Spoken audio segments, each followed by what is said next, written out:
And folks, if you love your children, make sure that you hear every word of this broadcast. That's right, ladies and gentlemen, the New World Order. This is the age of deception.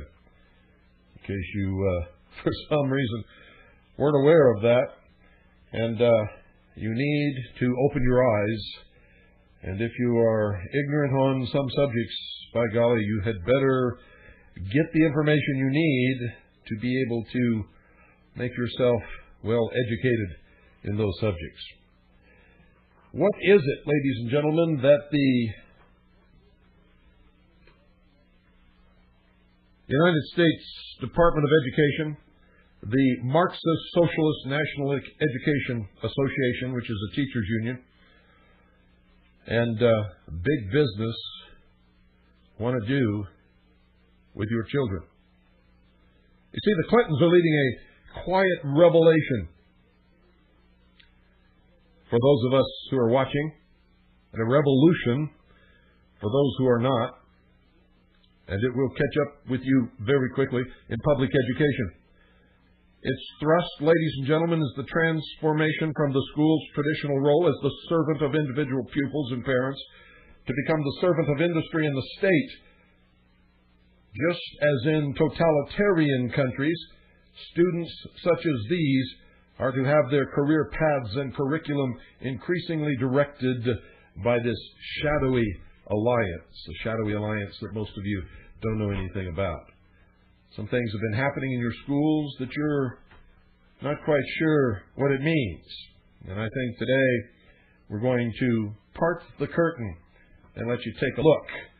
If you've got teachers in your school who are members of the National Education Association, I would advise you strongly, as strong as I can possibly impress upon you, to get those teachers out of your schools.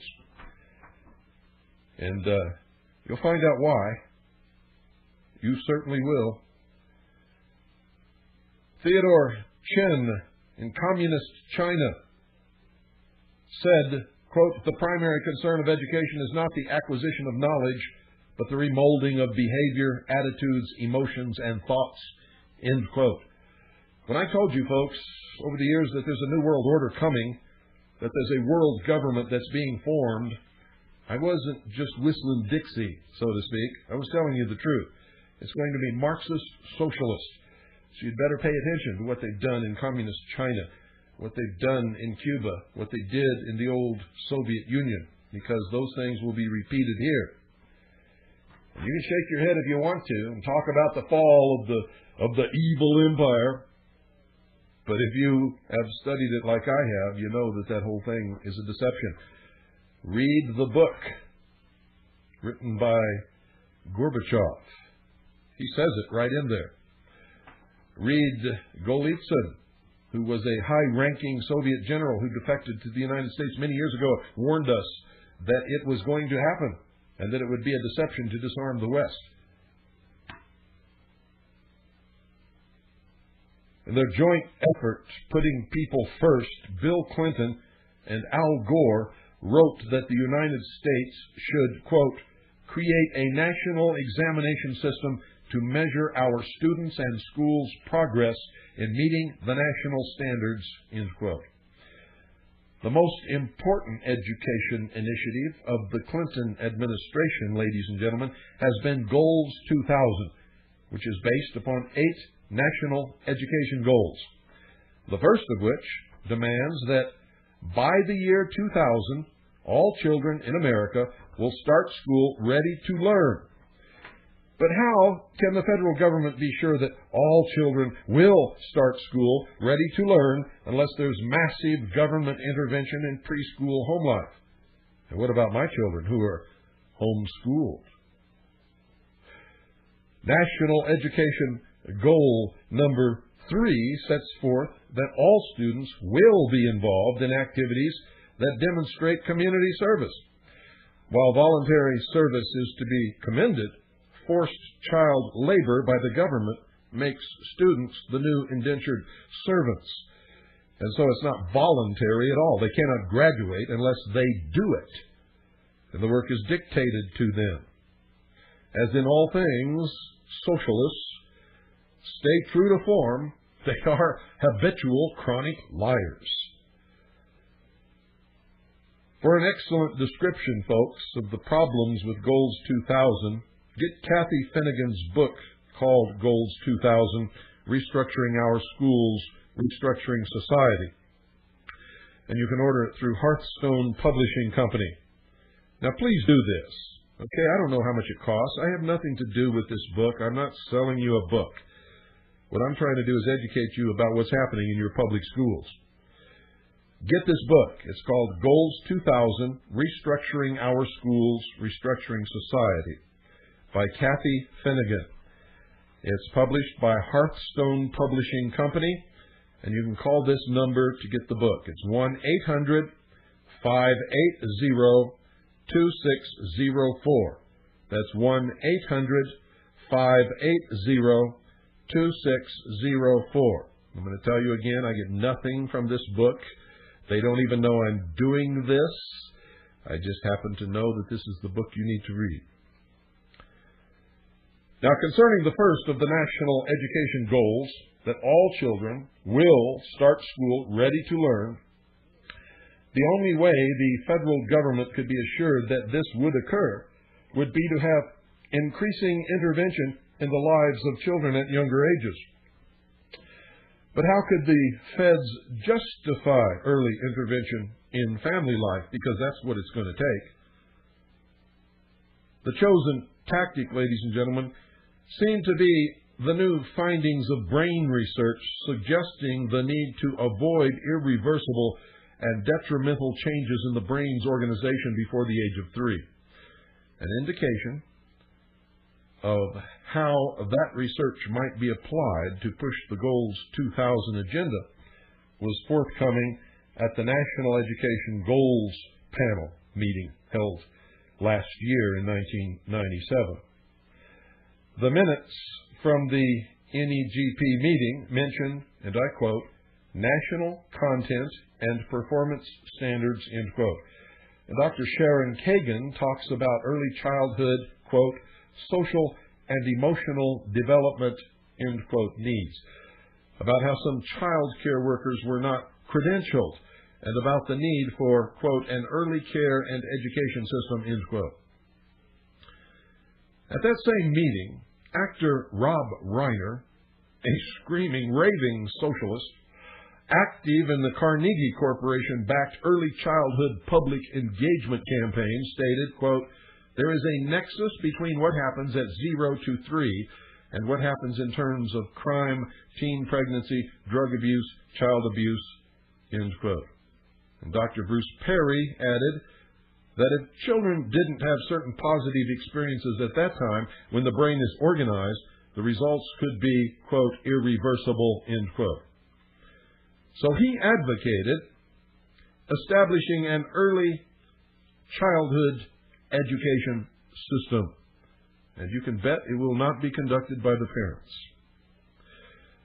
Note especially the word take, as Dr. Perry explains that, quote, in Florida, for example, they take crack babies right after birth and give them a whole variety of enrichment sensory experiences. But if you don't do that, you can also put them at further risk of being parented by someone who has really disinvested. You're doubly doomed, end quote. The government can protect its kids is the slogan. Now let me say this again for you. Listen very closely to this. Quote, the government can protect its kids, end quote. Not your children, not the children of the parents. Listen to this again. Quote, the government can protect its kids, end quote. Words have meaning, and you had better pay attention to what the government says. Dr. Perry then recommended the engulfing of impaired family systems into larger, healthier systems. I don't now want to sound like a communist or anything, he said, but you know we have to think creatively about this. Direct quote. In fact, I'll go back and give you the quote. Quote, engulfing of impaired family systems into larger, healthier systems. I don't now want to sound like a communist or anything, But you know, we have to think creatively about this, end quote. Ladies and gentlemen, a communist is exactly what he is. Former Food and Drug Administration Commissioner David Kessler commented on NBC Nightly News on August the 23rd, 1996, that, quote, the government can protect its kids, end quote. If the social engineers really believe children belong to government, why would they stop at crack parents? Perhaps they would next decide to take the children of fundamentalists who believe in corporal punishment, which social engineers seek to outlaw. Or someone who belongs to the Seventh-day Adventist Church, or devout Catholics, or the children of those people who actively belong to the militia, or just parents whom they decide don't have the proper education or ability to raise their children, and by whose standards, and who would make those decisions. And how would you feel when they come to take your children away? Now, don't think this can't happen, ladies and gentlemen. It's already happening all across the country. Psychologist John Rosamond has cited Professor Richard Wexler's Wounded Innocence, in which Wexler discussed child-saver zealots who desire an expansion of government power. Rosamond commented, quote, implicit to all this liberal scheming is the belief, firmly held by many mental health professionals, that families are closed, pathological systems that must, in the best interest of the helpless child prisoners within, be made subject to state scrutiny, reorganization, and management, end quote. For an informative summary, folks, of how social engineers have been maneuvering to gain greater and greater control of children at earlier ages, read Peggy Shannon Jones Cuddy's booklet entitled, Is Your Family Safe from the Graspers?, published by Pro Family Forum. You can get that book from 941-644-6218. That's 941-644-6218.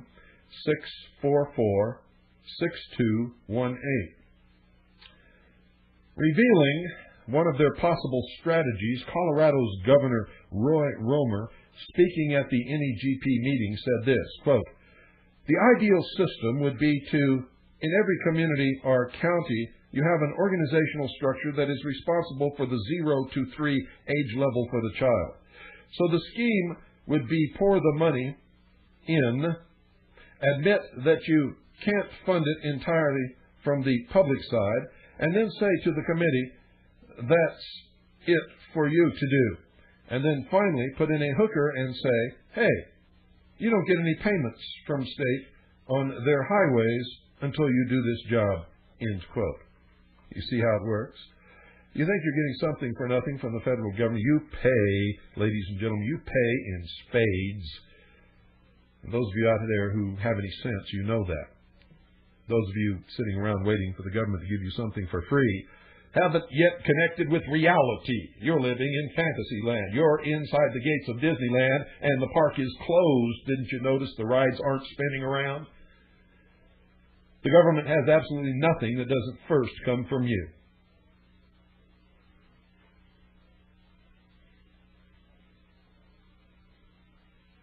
Finally, Romer bemoaned the fact that, quote, the American public has this ethic of local control, end quote. Seeming to support national education standards in a national test, Governor John Engler of Michigan commented, quote, I think we ought to take NAEP, that's the National Assessment of Educational Progress, essentially across the nation to embed it in our state-level testing. Because I see that testing as the benchmarking. And even though there is a local control ethic that Governor Romer just mentioned, it does seem to be that if we're doing the benchmarking right, we're going to pull everybody along, end quote.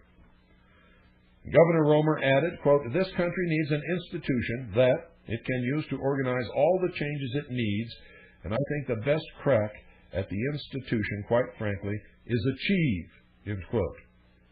Now, for those of you who don't know it, ACHIEVE is a non-governmental effort to measure and report each state's annual progress in assessment tools and accountability systems within 2 years. It was an outgrowth of the National Education Summit last March 1996, where business leaders committed to take into consideration the quality of each state's educational standards when making business location or expansion decisions.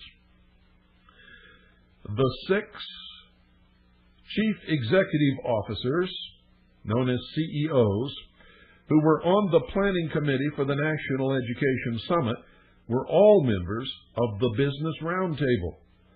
4 of the 6 are on the Roundtable's policy committee, and the 6 CEOs who were members of the Roundtable and on the Summit's planning committee became members of the board of directors of ACHIEVE. One of the CEOs on ACHIEVE's board is the head of Boeing Aircraft Company. This is relevant, ladies and gentlemen, because there are discussions that an expanded National Assessment of Education Progress, or NAEP, will become the new national test that President Clinton has in mind, and most NAEP data is held on a mainframe computer at Boeing Computer Systems, with the rest residing at the National Institutes of Health. Since the tests have student IDs, there is a micro record available to the National Computer System, the Montana State Attorney General, and others who have automatic access to the NAEP. Now, this organization, responsible for the questions asked on the NAEP, is the National Assessment Governing Board, which is appointed by the United States Secretary of Education. And some of the questions deal with attitudes, such as a reading question that asks students whether a person in a short story was deceptive or wise, or clever and practical, or greedy.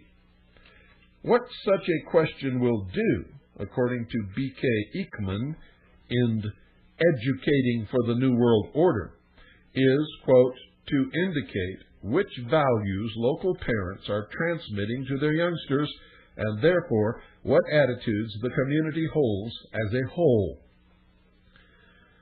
Combined with other attitudinal passages and responses, which are interspersed among valid reading comprehension items, this question will help analysts to do a profile of the community. Such a profile, in turn, will help behaviorists craft an approach to, quote, planned change, end quote, that will be suited to this community, end quote. Let me read that quote to you properly, because I did it wrong. To indicate which values local parents are transmitting to their youngsters, and therefore what attitudes the community holds as a whole, combined with other attitudinal passages and responses, which are interspersed among valid reading comprehension items, this question will help analysts do a profile of the community. Such a profile, in turn, will help behaviorists craft an approach to planned change that will be suited to this community, end quote. See how they can spy on you through your children and you don't even know what's happening?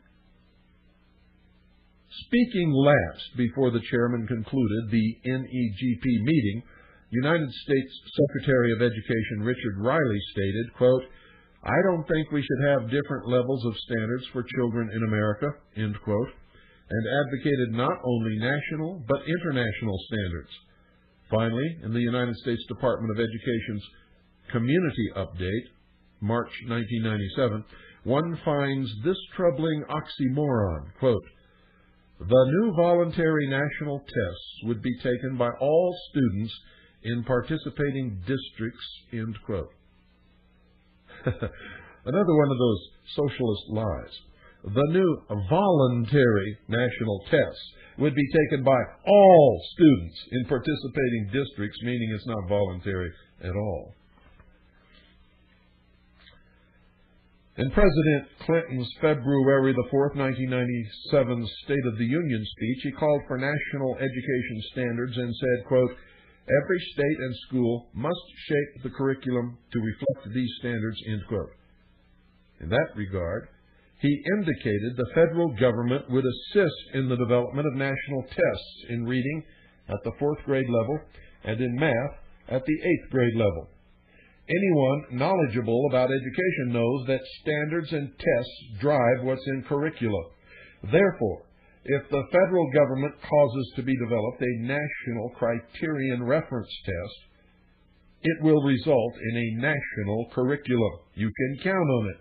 You can take it to the bank. You can say William Cooper told you so. This, in effect, was admitted by Clinton's Deputy Education Secretary Marshall Smith in the Wall Street Journal, dated February the 6th, 1997, when he said, quote, "For students to do well in the national test, curriculum and instruction would have to change," end quote. You all wonder how I know things. I receive mountains of information here every day, every single day. And I go through it, and I analyze it, and I put it together, and then I can look at the big picture and see what's happening. When questions about the national standards arose in 1994, Ernest Boyer, the president of the Carnegie Foundation of the Advancement of Teaching and former U.S. Commissioner of Education under President Carter, explained the successful, quote, stealth, end quote, strategy of the national standards movement. Stealth means sneak up on you, lie to you, implement it without your knowledge or permission. Here's what he said, quote, "If I had ever whispered national standards, I think I would have lost my job. We bent over backwards 15 years ago so that no one would think we were interfering. Within a decade, we have gone from this preoccupation of local control to national standards. There is no turning back," end quote. That's from the New York Times, March 30th, 1994, in case you want to check it. And I always advise you, you know it, listen to everyone, read everything, believe absolutely nothing unless you can prove it in your own research. That's why I give you sources and documentation, so that you don't have to take my word for anything. However, folks, the reaction to this, even among some prominent liberals like Kenneth Goodman, past president of the International Reading Association, has been to question national standards.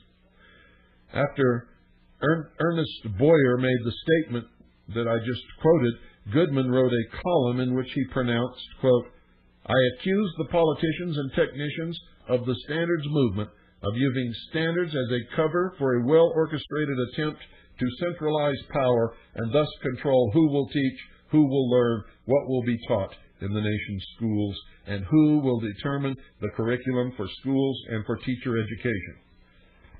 The standards movement promises the political power brokers, ladies and gentlemen, that by controlling outcomes, they can control schools, while appearing to support local control. Be very, very careful." That's from Education Week, September 7th, 1994. You see, nothing's hidden. It's all out in the open. You just don't have access to the information like I do. And that's why we have this broadcast.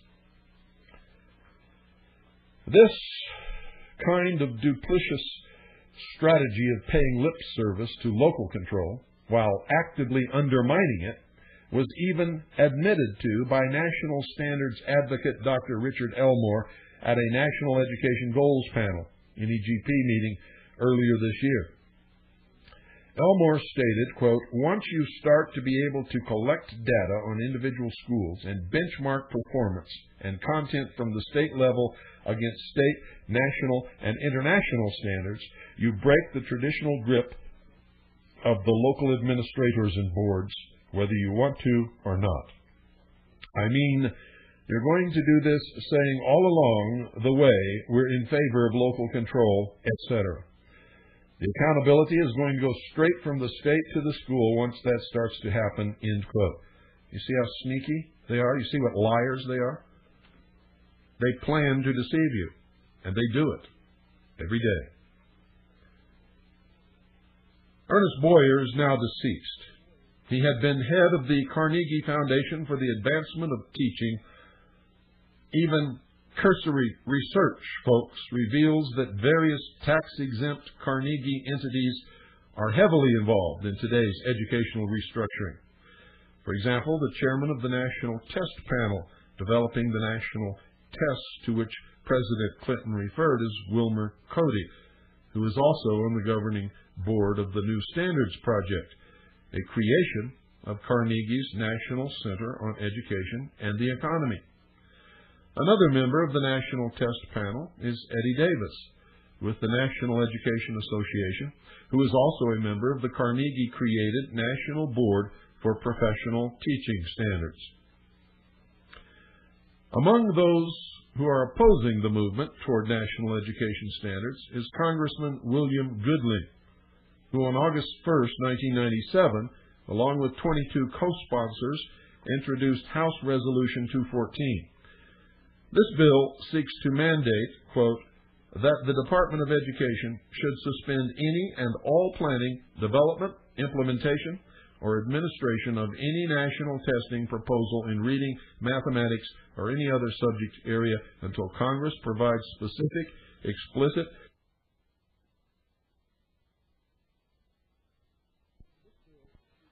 This bill seeks to mandate, quote, that the Department of Education should suspend any and all planning, development, implementation, or administration of any national testing proposal in reading, mathematics, or any other subject area until Congress provides specific, explicit, statutory authority, end quote.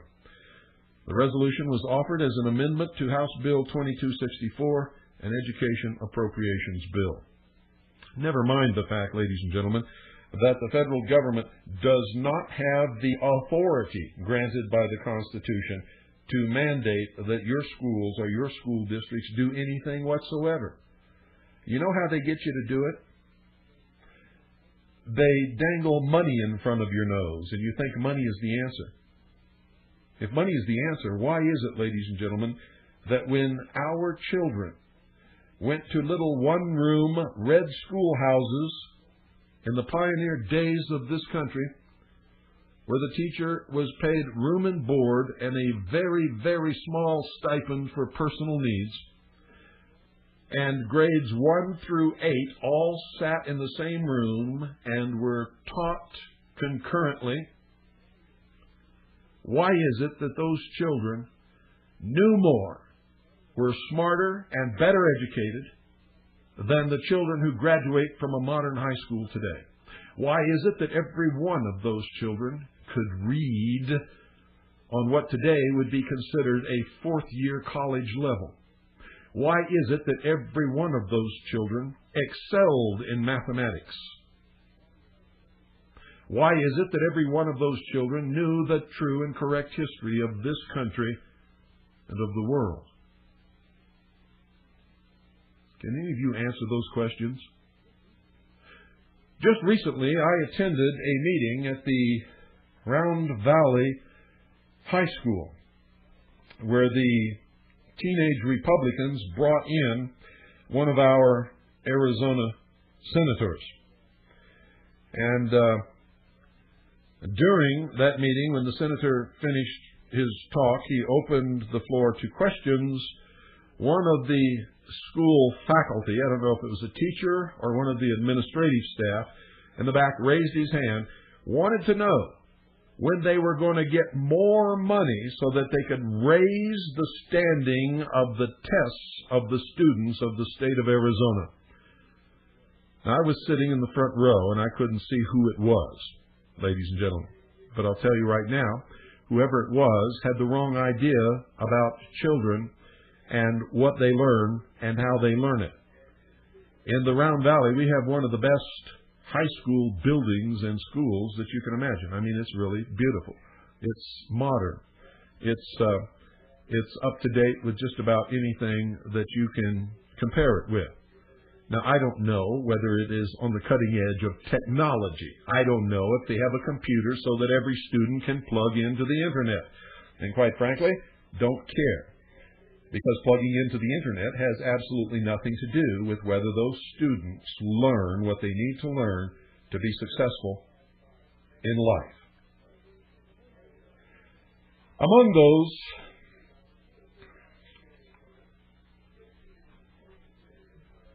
Chester Finn, the former Assistant Secretary of the Department of Education's Office of Educational Research and Improvement, OERI, criticized the Clinton administration's proposed national tests, saying they, quote, will be creatures of the education establishment, end quote.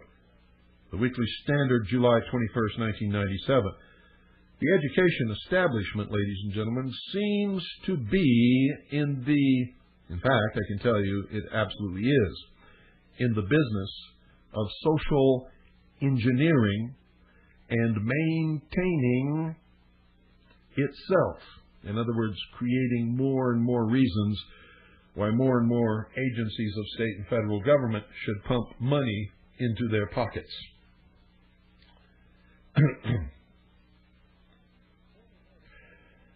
Former head of the National Endowment for the Humanities, Lynn Cheney, in the Wall Street Journal on April 2, 1997, also noted that the National Council of Teachers of English, powerful advocates of the faulty whole language method of reading instruction over phonics, would be, quote, sure to have influence in the development of a reading test, end quote. Whole word reading is a dismal, abject, total, and complete failure. Any child can learn to read when taught with phonics. Many children have great difficulty learning to read when taught with the whole word concept. Similarly, she noted the probable influence of the National Council of Teachers of Mathematics, NCTM, in developing a math test. The NCTM emphasizes what one might call, quote, whole math, end quote, and has criticized, quote, a long-standing preoccupation with computation and other traditional skills, end quote. Now, if you don't believe that, get with a math teacher and ask if you can just sit in on the class, and you'll be amazed at what you're going to see. Children do not learn today how to do the actual computation or the actual procedures of figuring out a mathematical problem and arriving at the answer. All students in the classrooms that I have attended, and I have attended many of them, use calculators. Not long ago, someone came up. We live up on top of a hill, folks. Someone came up and parked their car and was rooting around in the lot next door. Well, being the curious person that I am and having received many threats because of this broadcast, I went out to see who they were and what they were doing. Well, it turned out that they were innocent enough. They were just there looking over their property. The lot belonged to them. And when he introduced himself, he told me that he was a school teacher down in the Valley of the Sun, down in Phoenix. And so we got into a conversation, and I asked him about the use of calculators in his and other math classes. And he said that he didn't care how a student arrived at the correct answer as long as the student arrived at the correct answer. And I asked him, you mean that you really don't care if a student learns how to actually do the problem versus punching keys on a calculator? He says, no, I don't. That doesn't enter into the equation, was his exact words. I didn't get into any kind of argument or confrontation with him over that because it would have been absolutely futile to do so. And so I'm sure that until he retires, he and many other math teachers are teaching children how to punch keys on a calculator. And if they ever find themselves in a position without a calculator where they have to complete any kind, and it doesn't even have to be a complicated math problem, ladies and gentlemen, they're not going to be able to do it. And I think that's the whole purpose of this kind of stuff in the first place. America is being dumbed down. Dumbed down. To many of us Americans, one of the most strikingly negative features of communist society is the fact that the communist citizen has his or her career chosen at an early age by the state according to its perceived needs. Now, in the 1990s America, the Clinton administration and federal and state legislators are teaming up to foist on American students a system with the potential for a similar draconian, micromanaged society. If these social engineers have their way, free choices in career selection and access to the job market are going to be increasingly restricted according to the whim and dubious wisdom of the state. At an early age, students will be tested, and whatever the state decides their capability or their talents lie, they will be channeled into various occupations. Your child, although he or she may wish to become a medical doctor, may find themselves working in a garage as a mechanic for the rest of their life. To the current controversy over national education standards, the Clinton administration has added a second major education restructuring initiative known as School to Work, or STW. The best way to understand STW and why it has created a national outcry among traditional educators and parents is to examine its background. Plank 10 of Karl Marx's Communist Manifesto provides for a, quote, combination of education with industrial production, end quote. In 1948, a United States House of Representatives committee published 100 Things You Should Know About Communism and Education, which describes what the masterminds of communism have planned for your child in the name of education. He will be trained but not educated. He will be taught to solve problems that are handed to him. People are trained when they learn how to do a particular thing well and can be depended upon to do it, end quote. The next year, 1949, the Communists took control of China.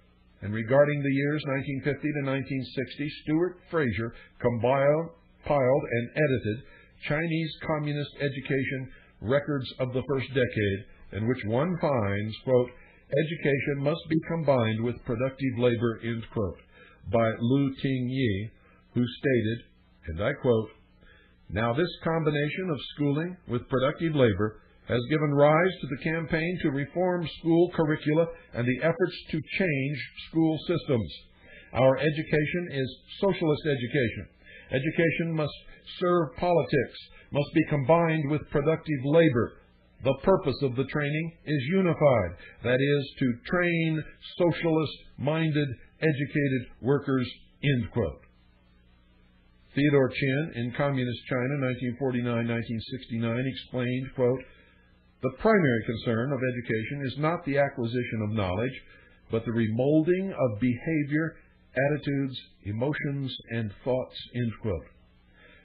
In 1960, back in the United States of America, the Department of Health, Education, and Welfare published Soviet education programs in 1960, in which the author stated, quote, wherever we went, we felt the pulse of the Soviet government's drive to educate and train a new generation of technically skilled citizens. The USSR plans to bring all secondary school children into labor education and training experiences through the regular school program, end quote. Are our children human beings, ladies and gentlemen, or human capital? The 1960s were a time of turmoil in the United States. Radical students became members of organizations such as the Students for a Democratic Society, SDS, and in James Simon Kunin's The Strawberry Statement, 1968, he recounts an SDS strategy meeting in which a student gave a report about an SDS convention the student had recently attended. And the report revealed that, and I quote, men from business international roundtables tried to buy up a few radicals. These men are the world's industrialists, and they convene to decide how our lives are going to go. They're the left wing of the ruling class. They offered to finance our demonstrations in Chicago. We were also offered ESSO, which is Rockefeller money. The acronym ESSO is derived from Standard Oil Company. They want us to make a lot of radical commotion so they can look more in the center as they move more to the left." End quote. Now, at first, this seems strange. Why in the world would leading business people want radical commotion and a move to the left? Don't they want economic stability? Well, folks, not if they want to move the consciousness of the people away from nationalism and toward internationalism for a global economy, and not if they are coming to consider human beings as mere, quote, human capital, end quote. In fact, by 1970, Americans were coming to be thought of as human capital by leading intellectuals like Lester Thurow, whose 1970 book entitled The New Socialist Revolution proclaimed, quote, "Education will be radically transformed in our socialist community. The main emphasis will be on learning how to live and work collectively. The next level is learning some series of skills for one's first set of jobs," end quote. Vladimir Turchenko's The Scientific and Technological Revolution and the Revolution in Education, published in 1976, stresses the need for, quote, "linking instruction with productive labor," end quote. Can't happen in America? I beg your pardon. It already is happening in America and has been happening for many years. You see, this is the essence of school to work. The student is only educated to the extent that his future employer requires, which is the way labor and education have been linked in communist countries for decades. For those experiencing difficulty with the idea of leading capitalists supporting leftist labor and educational initiatives, remember, folks, that to the men at the top, there's very little difference between monopoly capitalism, communism, and fascism.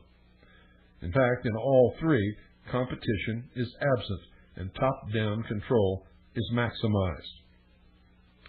In the May 1997 edition of the Christian Conscience, Dr. Cuddy cited the words of well-known capitalist David Rockefeller, who wrote, quote, "From a China Traveler," end quote, which appeared in the August 10th, 1973 edition of the New York Times.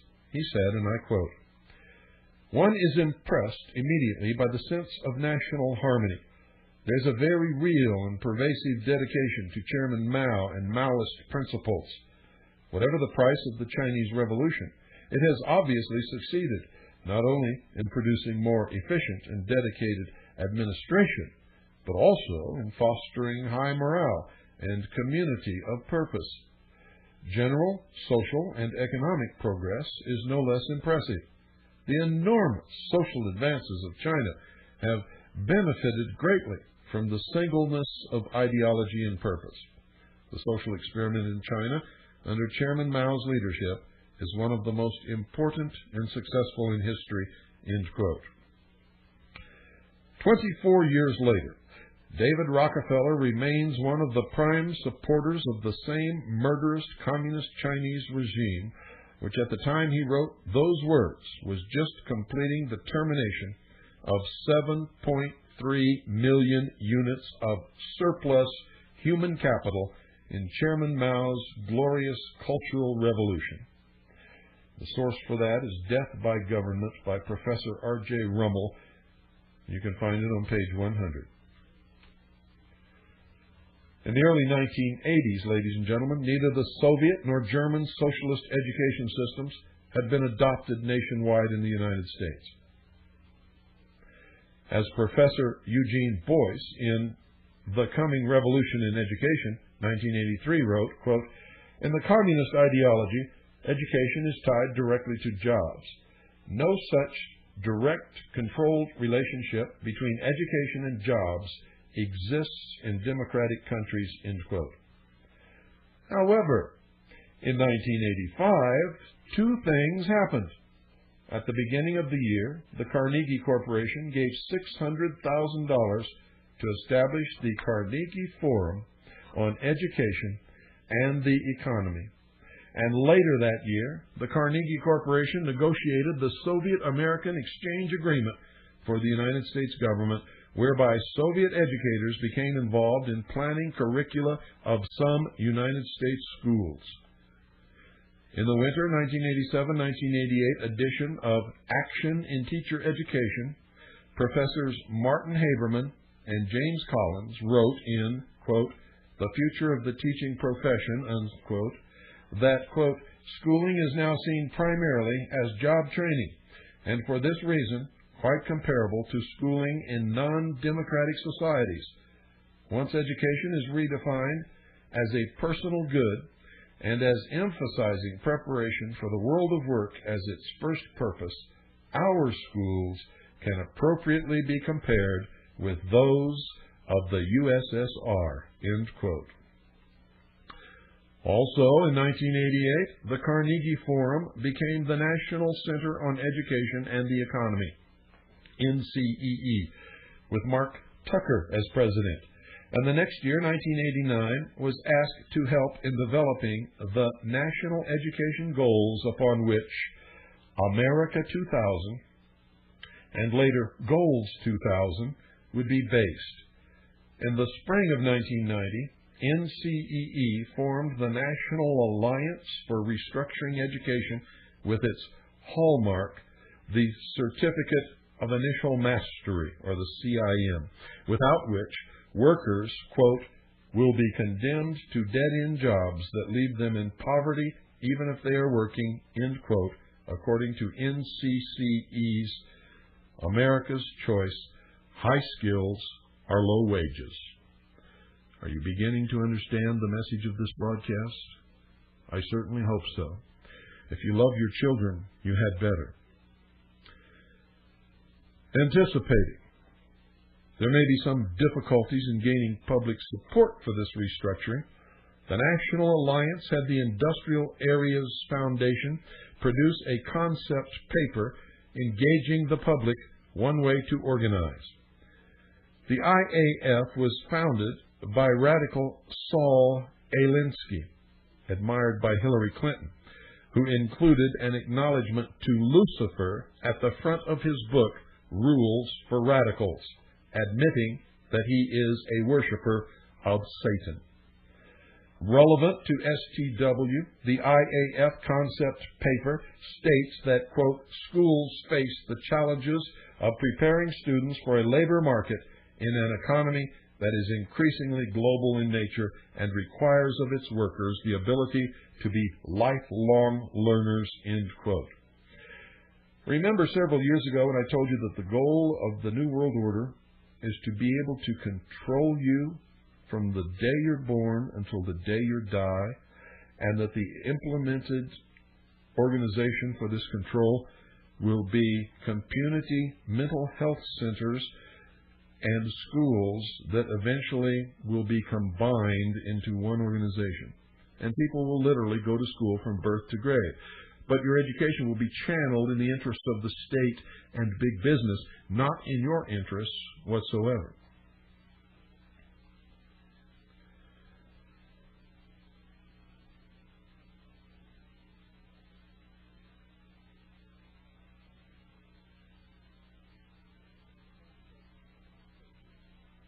The concept paper goes on, ladies and gentlemen, to describe how trained facilitators, known as, quote, change agents, end quote, can apply a gradual process to push for a consensus around desired outcomes. Furthermore, there are training sessions in which parents and community members gain an understanding of where they fit within the system. In the process, parental interaction with the school begins to change parents' attitudes, change from being distrustful to being supportive, end quote. You see, I was right. I don't like being right. So America's skills and America's choice and America's wages and America's children and America's parents all fit into this. And we're going to continue this tomorrow. A great portion of the research conducted for today's broadcast was done by Dennis Cuddy, Ph.D.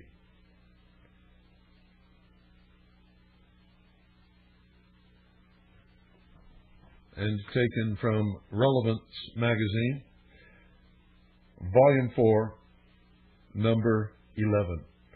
We will continue this in tomorrow's episode of The Hour of the Time. Don't miss it, folks.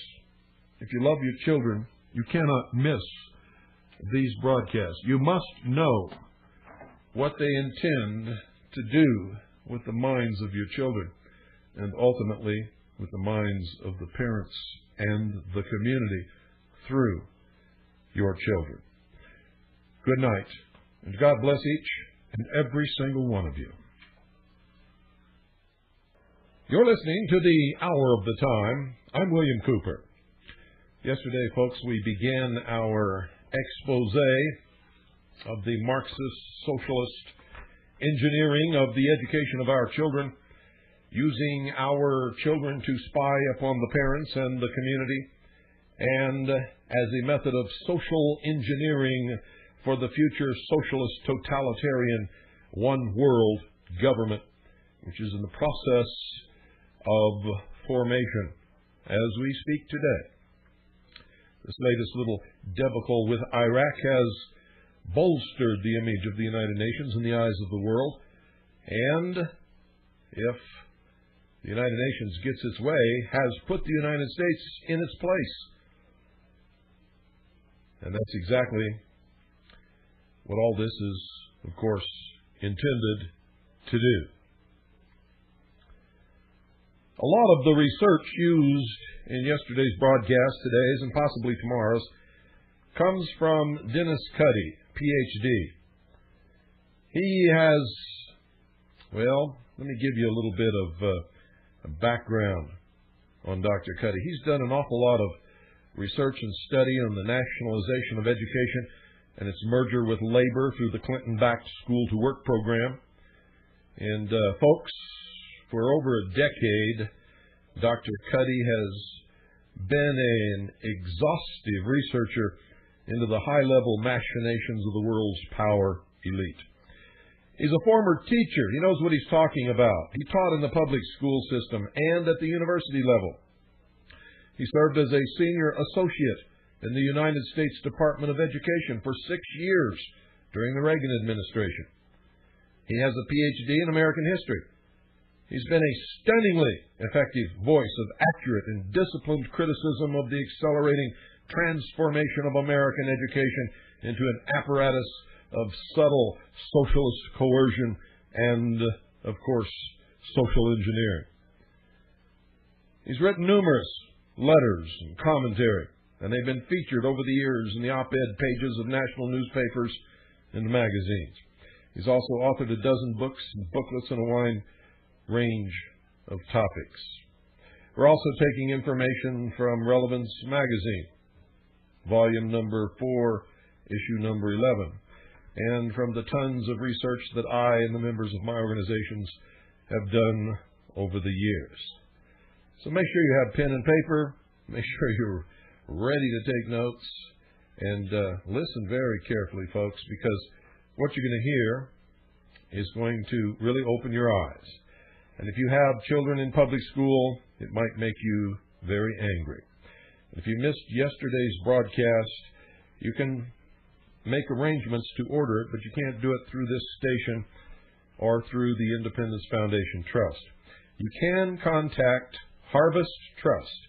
Write a letter to Harvest Trust, P.O. Box 2470, Pine Top, Arizona 85935. That's Harvest Trust, P.O. Box 2470, Pine Top, Arizona 85935. That's 85935.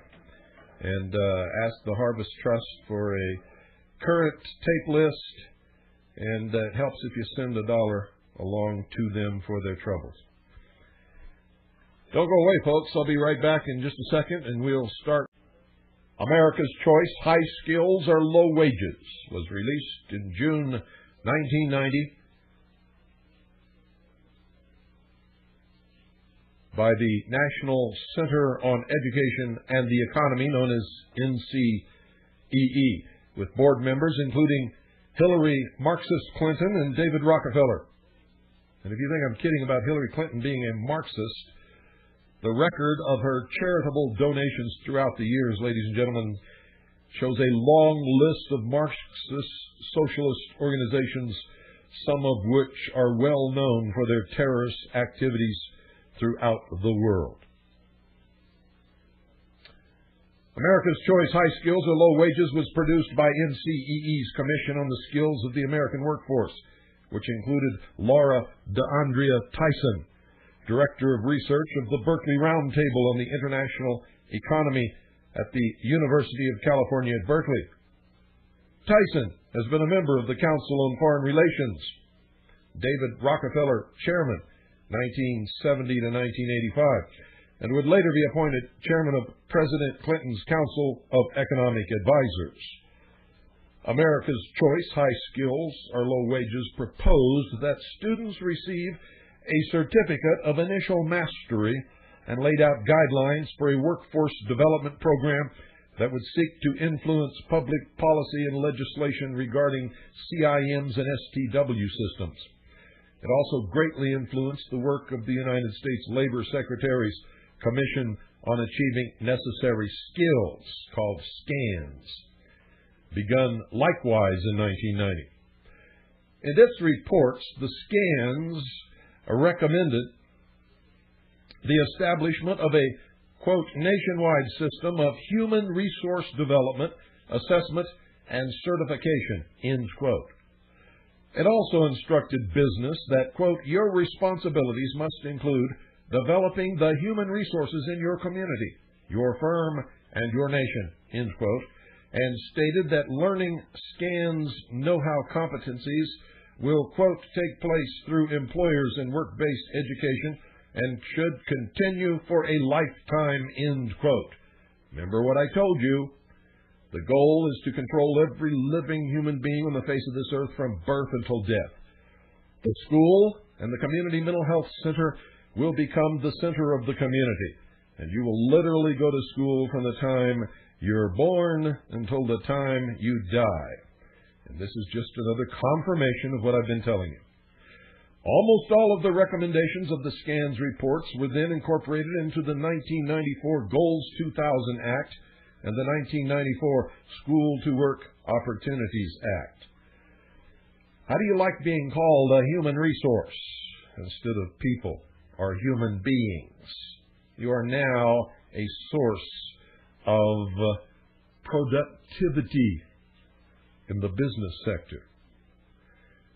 In September of 1990, 3 months after America's Choice was released, Robert Brecht's Polytechnical Education, a STEP, was published by the National Center for Research in Vocational Education at the University of California at Berkeley, with funding from the United States Department of Education. And in this document, ladies and gentlemen, one reads that, quote, the Soviet Union has developed a curriculum known as polytechnical education, rooted in Marxist-Leninist ideology. The German Democratic Republic has accomplished a good deal with its polytechnical education. The ideology of the Soviet education has blessed the melding of restructured academic studies and the preparation of students for skilled labor. That this should be carefully monitored for possible adaptation in American public education is not a far-fetched idea, end quote. In February of the next year, 1991, NCEE formed the New Standards Project, which included Hillary Clinton and likewise promoted the Certificate of Initial Mastery. In January 1996, New York State Attorney General Dennis Vacho opened an investigation into payments made by NCEE to Hillary Clinton and her Rose Law Firm between 1990 and 1992. Payments of $23,000 and $150,000 were made for work promoting NCEE's proposals to improve the skills of American workers. NCEE retained Mrs. Clinton from February 1991 through January 31, 1992, to direct its workforce skills program. Mrs. Clinton did not report the money on her tax return.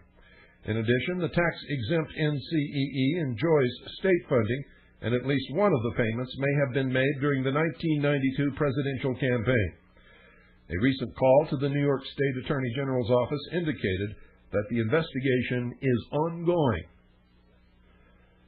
The New Standards Project published a concept paper, Effective Public Engagement, prepared for the Public Agenda Foundation. The concept paper indicates the standards will be national, and new standards, national tests, will rely on open-ended questions, which means subjective grading. The concept paper goes on to say that answers will be graded by more than one teacher, from school to school. Nationwide teams of teachers will look at the tests from different communities, and in describing who will set the national standards to be tested, the concept paper states that teachers, along with individuals from business and academia, will identify what they want high school graduates to know and be able to do. Outcome-based education is exactly what it is. Notice, folks, that parents are not mentioned anywhere. In his Richmond Times-Dispatch column, working on the Goals 2000 Systemic Change Gang, October 19, 1994, opinion page editor Robert Holland referred to the Public Agenda Foundation when describing a community action toolkit developed by the United States Department of Education and its tax-funded regional laboratories. About to be distributed by the National Education Goals Panel, Holland noted that among the toolkit's contents were, and I quote, letters to the editor, op-ed pieces, featured stories, radio spots, and even entire speeches already written endorsing the national education push, a troubleshooting guide for dealing with opponents, case histories of how opponents can be co-opted in order to implement curriculum changes, step-by-step plans for manufacturing support through the use of so-called facilitators and change agents. Change agents are people who steer public meetings toward a phony consensus. NCEE said one of its partners, the Public Agenda Foundation, already had been successful in designing and orchestrating citizen education campaigns in 5 communities. That's where the toolkit now comes into play. And sure enough, the Public Agenda Foundation's 7-stage journey to correct thinking is contained therein. At stage 1, citizens may not yet recognize that there is no going back to the basics in education. We must go forward to a set of new basics required for success in today's increasingly complex and competitive global economy, end quote. The New Standards Project, together with the National Alliance for Restructuring Education, include over half the students in the United States. In the same year as the New Standards Project was begun, 1991, various scans reports were released, including one in June of that year, recommending the establishment of a national system for certifying competency similar to Germany's, quote, Certificate of Mastery, end quote. In a scans report for America 2000, which was titled Skills and Tasks for Jobs, Chapter 3 provides information on 35 jobs. And the report states, quote, for each job, you will find the scans competencies and foundations rated in descending order of importance or criticality for that job, end quote. Curiously, for the job licensed practical nurse, of 17 foundation skills, arithmetic is listed as 11th and reading as 15th. For the job programming technician, the foundation skill, integrity, honesty, is listed as 13th, and mathematics as 16th. And for the job hotel account executive, sales executive, the foundation skill, integrity, honesty, is listed as 11th, and arithmetic as last 17th. Also in 1991, the Carnegie Foundation chairman David Hornbeck, a former out-based education consultant for the Business Roundtable, co-edited Human Capital and America's Future, which described an approach Hornbeck admitted might be subject to the charge of Big Brotherism.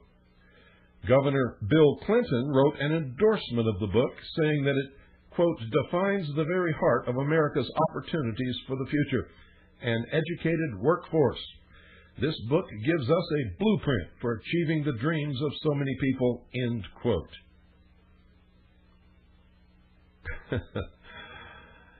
It's pretty hard to quote these people without wanting to shove something right in their face. Got to tell you, folks, it's just sickening.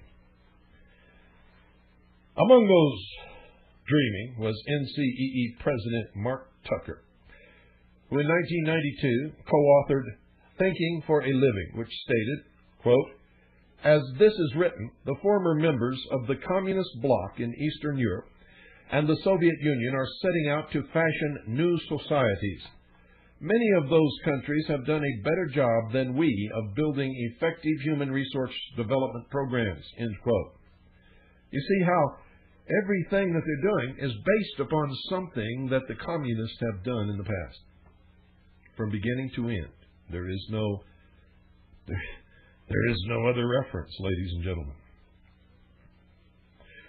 The same year, NCEE developed a Human Resources Development Plan for the United States that advocated a, quote, national system of education in which curriculum, pedagogy, examinations and teacher education and licensure systems are all linked to the national standards, and the standards are the same everywhere, end quote.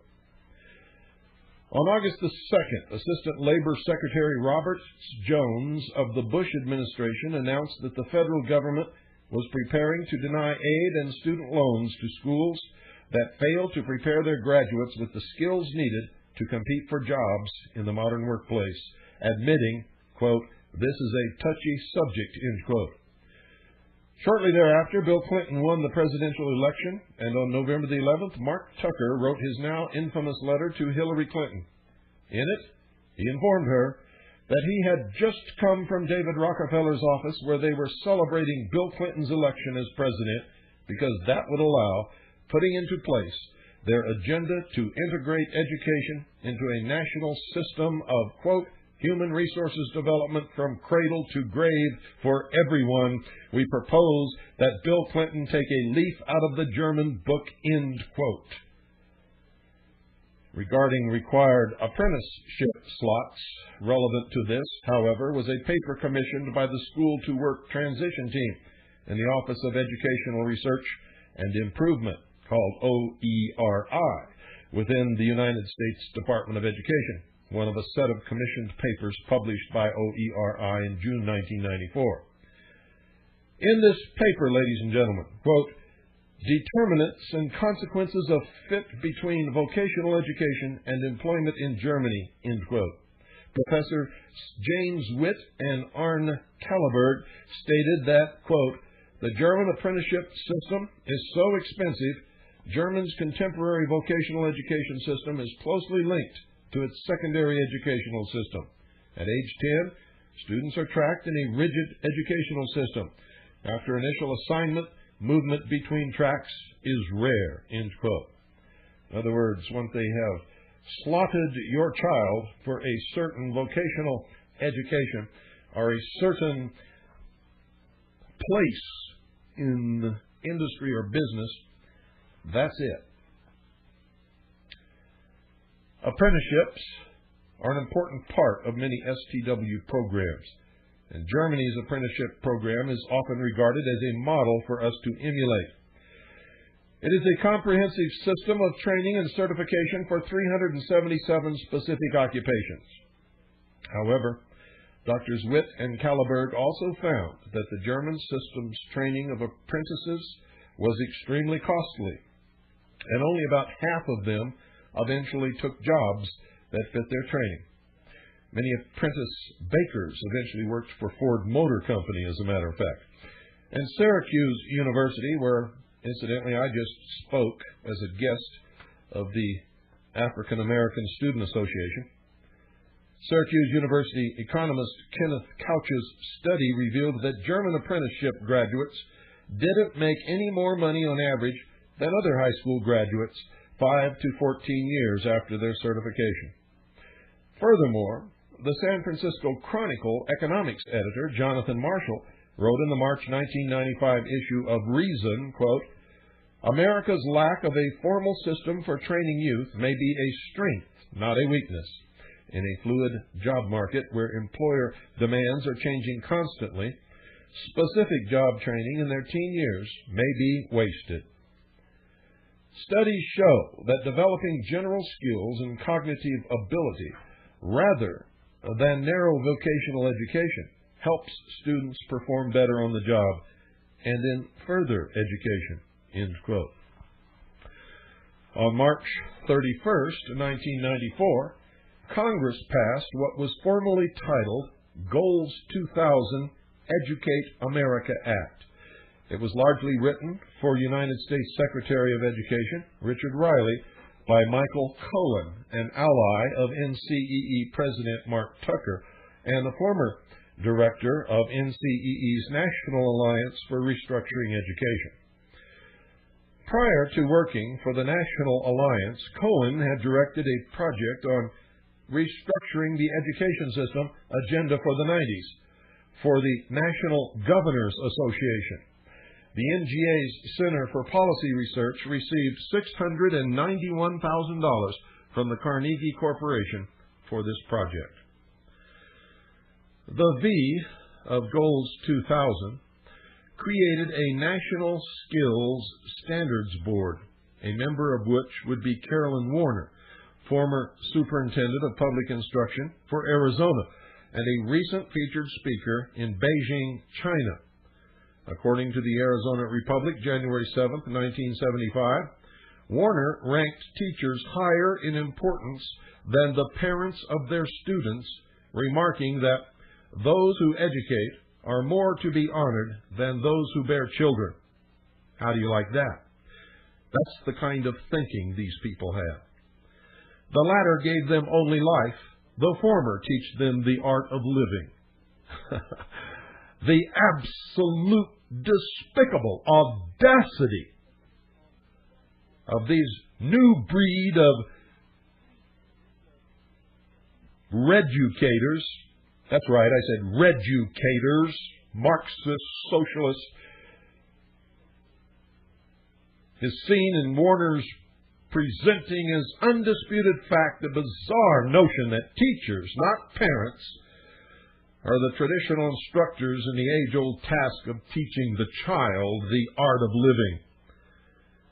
I get so angry when I hear these people talk. It's like they're living on some other planet and actually don't understand the slightest basic principles and ideals upon which this nation was founded and that made it the greatest nation in the world, with the highest standard of living.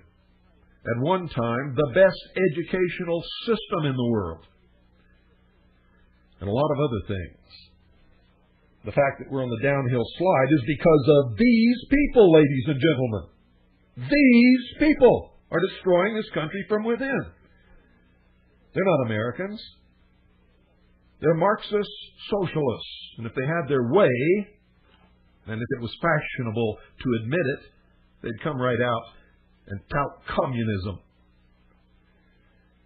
Because according to Karl Marx and Lenin himself, the ultimate goal of socialism is communism. Make no mistake about it.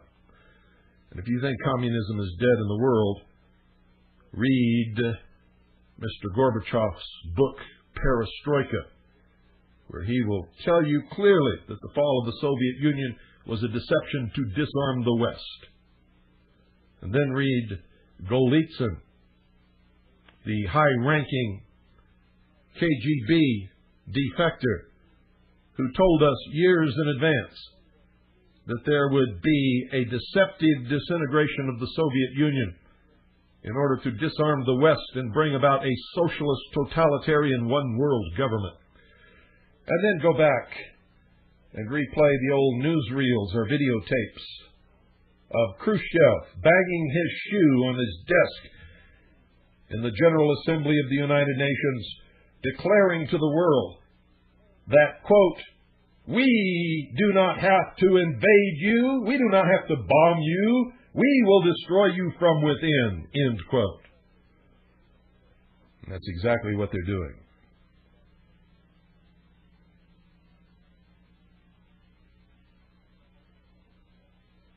If there was one place where NCEE's and Tucker's grand design should have worked, it was Rochester, New York, which had its school system virtually taken over by NCE in the late 1980s. However, by the mid-1990s, it was becoming clear that the Rochester schools were a disaster, total failure. According to that city's newspaper, the Democrat and Chronicle, May 7th, 1995, quote, 40% of ninth graders don't make it through high school. Fewer graduates attain the state's more stringent Regents diploma. Most middle and high school test scores remained flat or declined. Teams of administrators, teachers, and parents formed to improve schools often didn't work well together. Middle schools created to cater to the needs of early adolescents are large, chaotic, and occasionally violent. We have failed, said Mayor William A. Johnson, Jr., end quote. But that doesn't deter these people. They want to implement these procedures nationwide. Why doesn't it deter them? Because the whole goal, ladies and gentlemen, is to dumb down the nation so that the people of the United States of America will accept their place in the new socialist world order. That's why the Constitution is not taught in our schools anymore. That's why the principles and ideals and the real history of this country are not taught to the students of our public schools.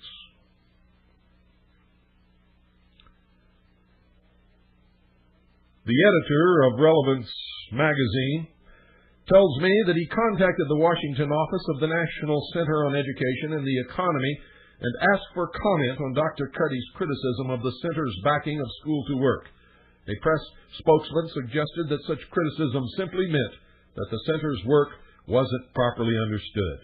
He offered to have an NCEE specialist on school to work call us back to comment. We welcomed the offer. However, as we go to press, we have received no response from the NCEE, end quote, and he won't either. And now, if they thought he was just another community sheeple, he would hear back. And they would browbeat him and BS him and baffle him with baloney until he accepted as right their dictates.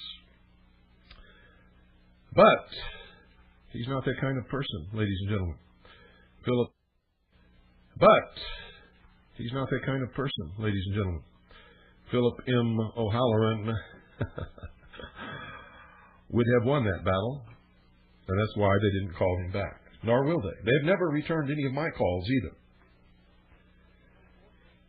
On May 4th, 1994, just over a month after Goals 2000 became law, Congress passed the School to Work Opportunities Act, which provided that states receiving federal funds under this act had to coordinate their efforts with Goals 2000 and the National Skills Standards Act. Everybody thinks they're getting something from nothing from the federal government. The foundation in law states that whoever receives a benefit from a benefactor must accept the benefactor's dictation on how they can use that benefit. There are always strings attached, ladies and gentlemen. And all of you out there, all of you who think in your wildest dreams that you're getting something for nothing from the federal government or even the state government, you need your heads examined. No government has anything that didn't first come out of the pockets of the people. What is wrong with you people? If you kept all your money at home, listen to me carefully. If you kept all of your money that goes out of your community at home, you could have the best school system, the best teachers, and the best educated children in the world. You could have the best paved streets, the best hospital, the best medical care in the world. You could have charities set up to take care of your homeless, people who are the victims of accidents, and the infirm and the elderly. The best in the world. Because out of every dollar that leaves your community, 95 cents of it disappears into the vast bureaucracy to pay these social engineers. And you think you're getting something for free when 5 cents of it comes back to you. It's a shame that F.W. Woolworth closed, because there's a lot of other people that would like to go purchase brains like that.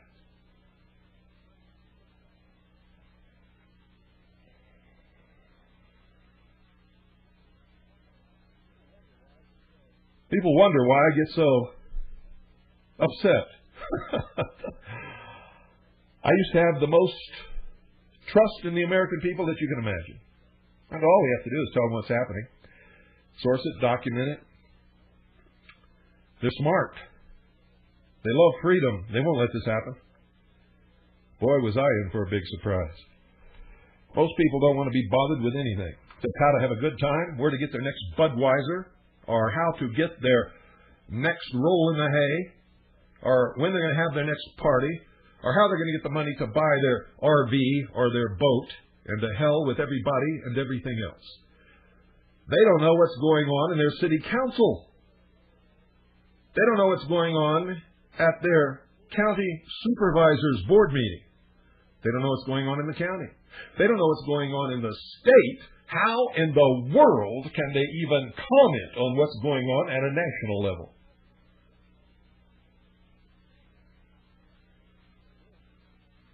But they will. Oh, yes, they pretend like they know something. Now, if that makes you angry, I've hit it right on the nail. I have hit you right square between the eyes with the truth. If that upsets you, you are a sheeple, and you know it. And that's why it upsets you. It's like somebody walking down the street, and all of a sudden, somebody comes running out of a bank and says, "Stop, thief! Stop that bank robber!"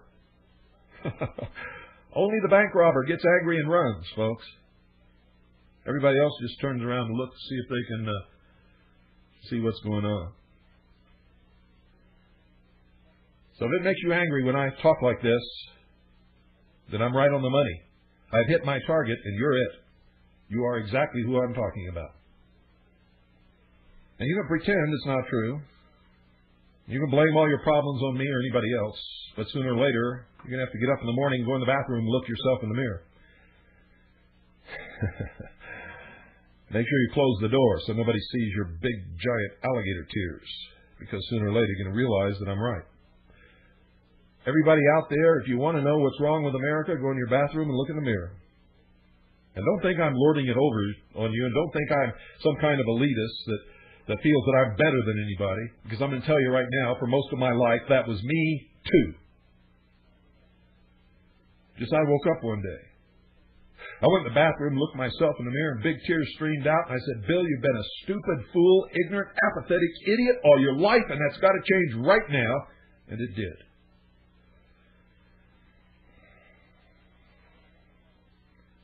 So I have a lot of empathy.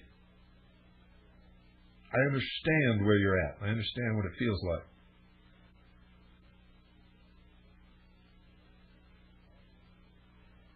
I also understand it's got to change immediately if we're going to maintain our freedom and if we're going to have any kind of a decent life in the future.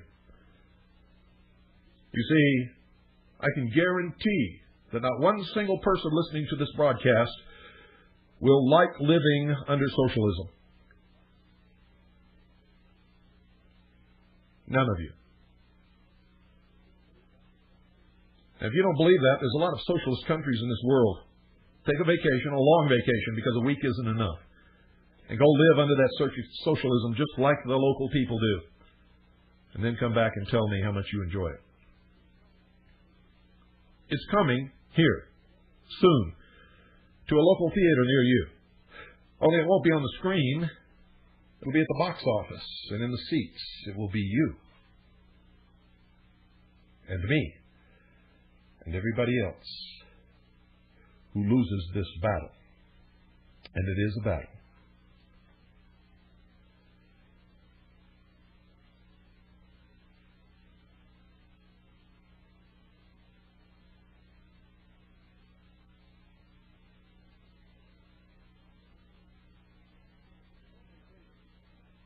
The publication, ladies and gentlemen, also referred to planning and programming, like that employed by the notorious PPBS outlined in the fall 1995 relevance special report called New World Orders, the One World Movement versus United States Sovereignty, an issue that I've expounded upon for many hours on this broadcast.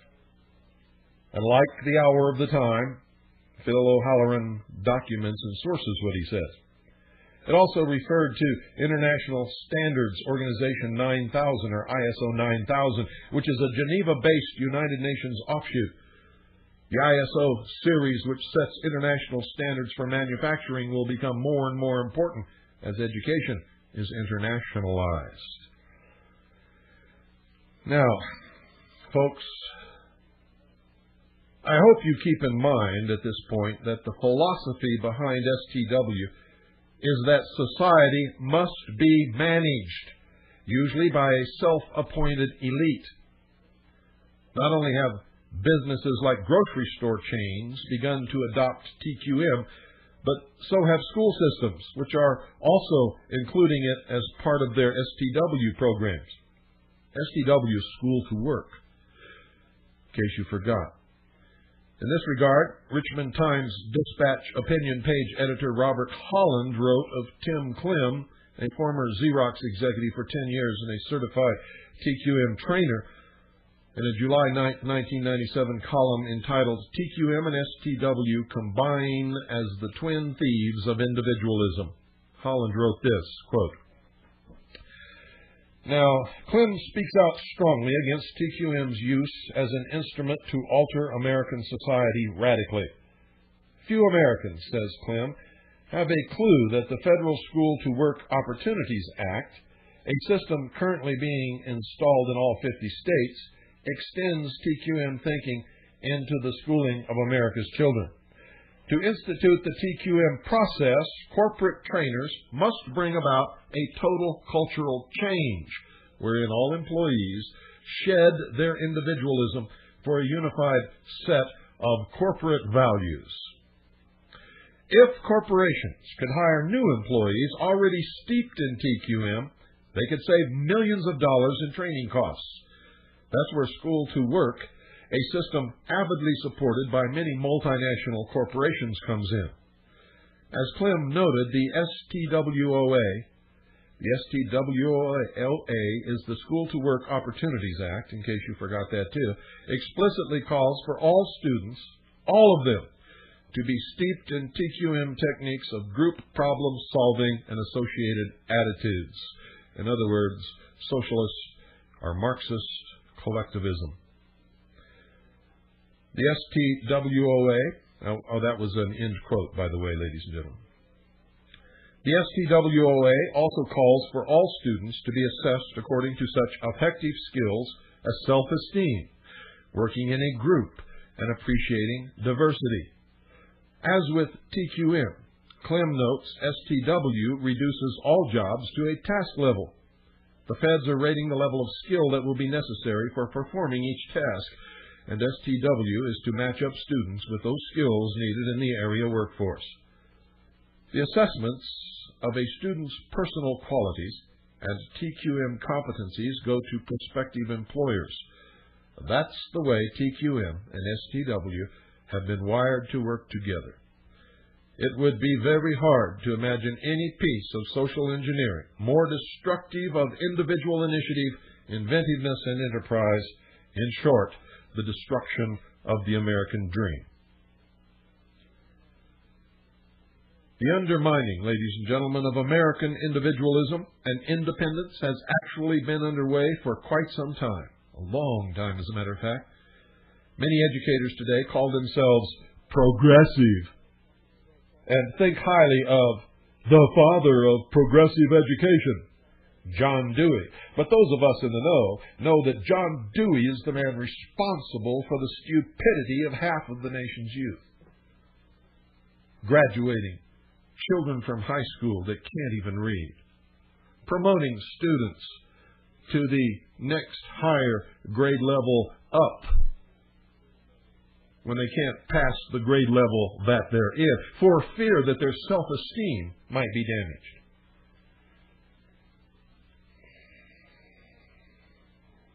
Not only was John Dewey a leader in the intercollegiate socialist society elite, but he also wrote in Democracy and Education in 1916 that, quote, "Dependence denotes a power rather than a weakness.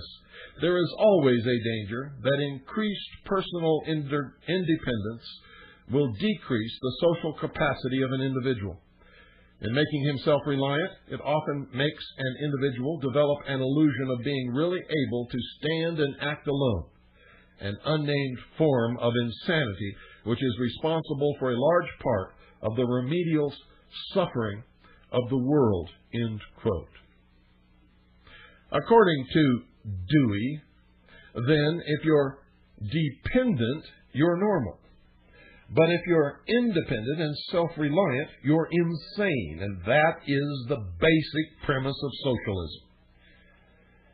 This attitude, espoused by the really insane John Dewey and his insane followers, has had a lot to do with the development of the welfare state dependency and victimology we are witnessing today. You see, everybody has to be a victim or socialism cannot triumph.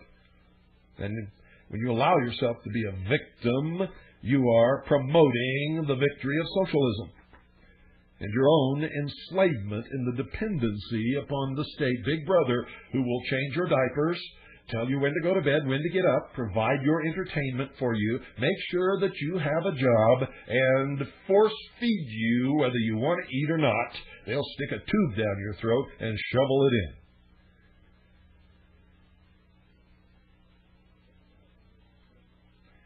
But remember, ladies and gentlemen, human beings are now thought of as human resources, or human capital, not people, or human beings.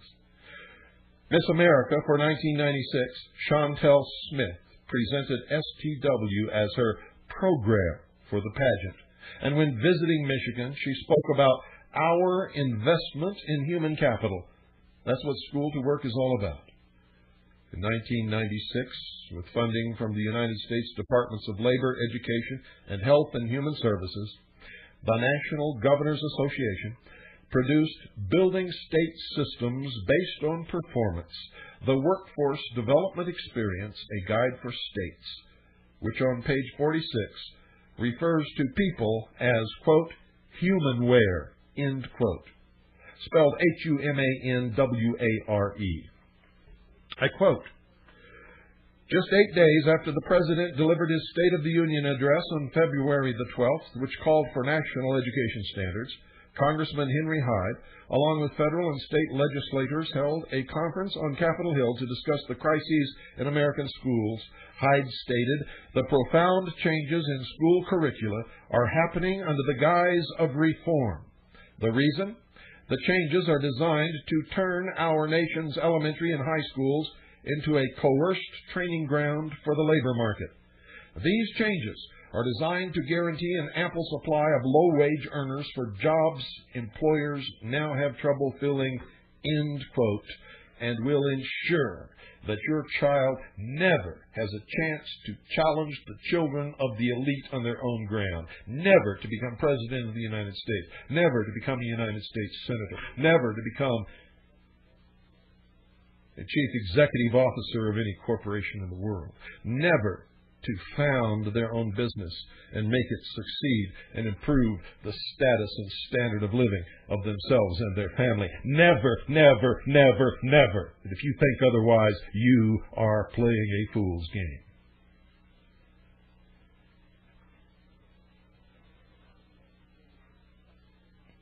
American students are constantly hearing school to work being promoted as a means of preparing them for all the high-tech jobs of the future. What crap!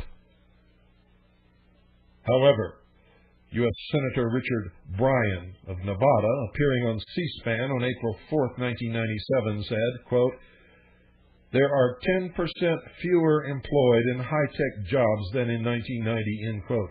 Furthermore, in the monthly Labor Review, November 1995, published by the United States Department of Labor's Bureau of Labor Statistics, there is a table entitled, quote, Occupations with the largest job growth, 1994 to 2005, moderate alternative projection, end quote, which lists the top 4 largest job growth areas as follows. Listen to this carefully, ladies and gentlemen, because this is where your children will be going. Cashiers, janitors, and cleaners, including maids and housekeeping cleaners, salespersons, retail, waiters, and waitresses. And there's nothing wrong with these professions, ladies and gentlemen. If you choose or your children choose to go into that profession. There are some very honest, hard-working, and good people in this country who are in those professions, but they chose those professions. They weren't forced into those professions, like your children will be in the school-to-work programs. They will be channeled into the professions where people are needed to be employed, and they can tell you whatever they want. That's the reality of the situation. If there are only 10,000 new job opportunities in high-tech throughout the nation each year, that means only 10,000 students will go into those jobs, and the other millions of students will go into cashiers, janitors, and cleaners, including maids and housekeeping, cleaners, salespersons, retail, waiters, and waitresses.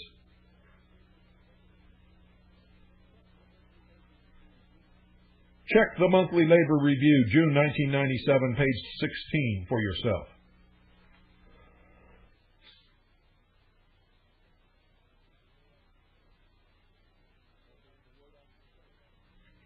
Don't believe a word I'm saying, unless you can prove it in your own research. Listen to everyone, read everything. But unless you conduct your own research, you will never know the truth. You will never know who's telling you the truth. You will never know who's lying to you. You will never know when you're being manipulated and controlled. And most of you, for most of your life, are being lied to, manipulated, and controlled. Whether you believe it or not, whether you want to admit it or not, it's the truth.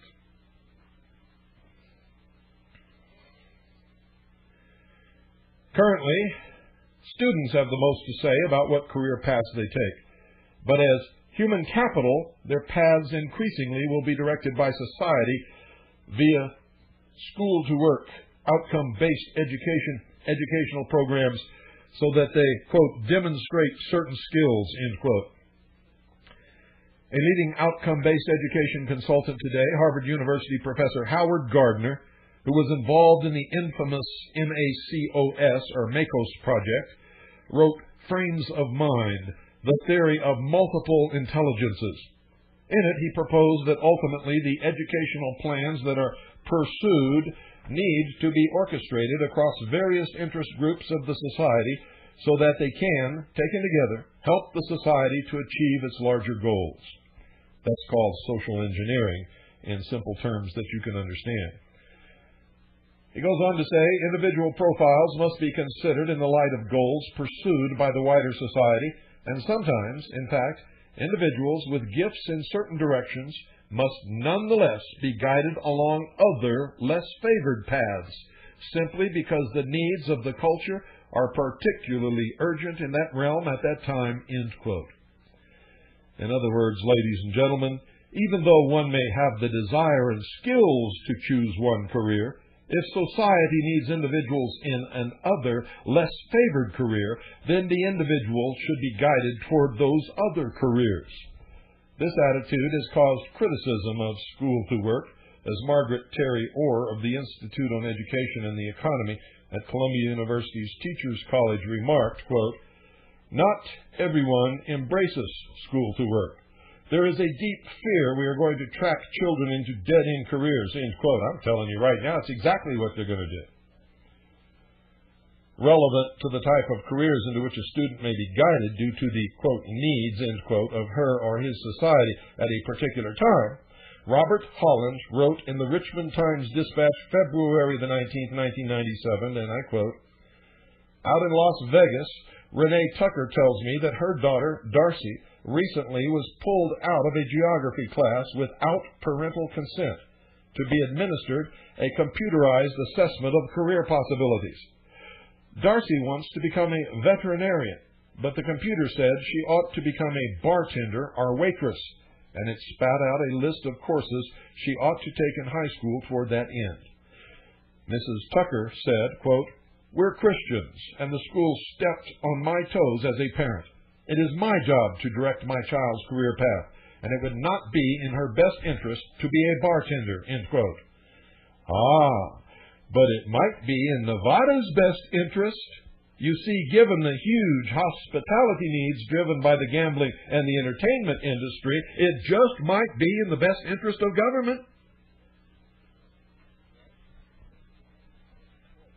Right?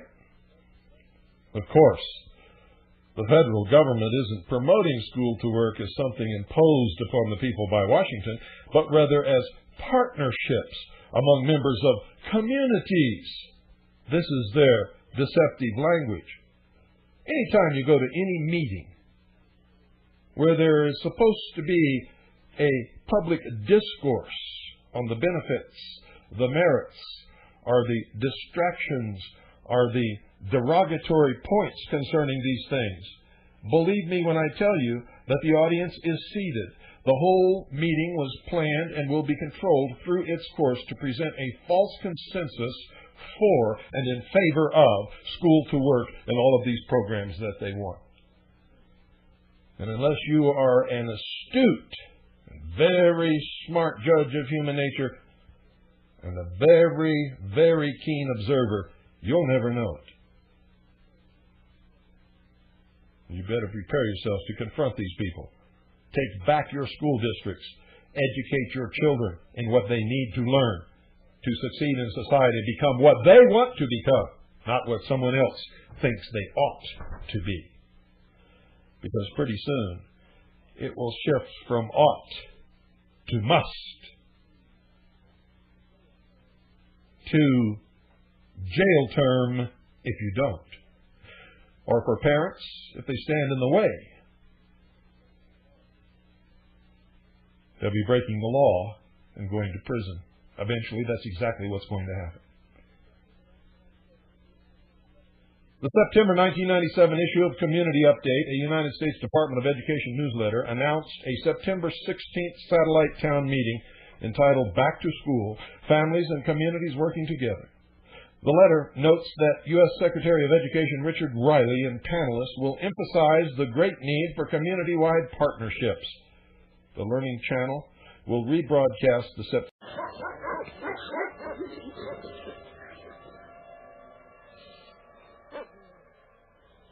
You're listening once again to the Hour of the Time. I'm William Cooper.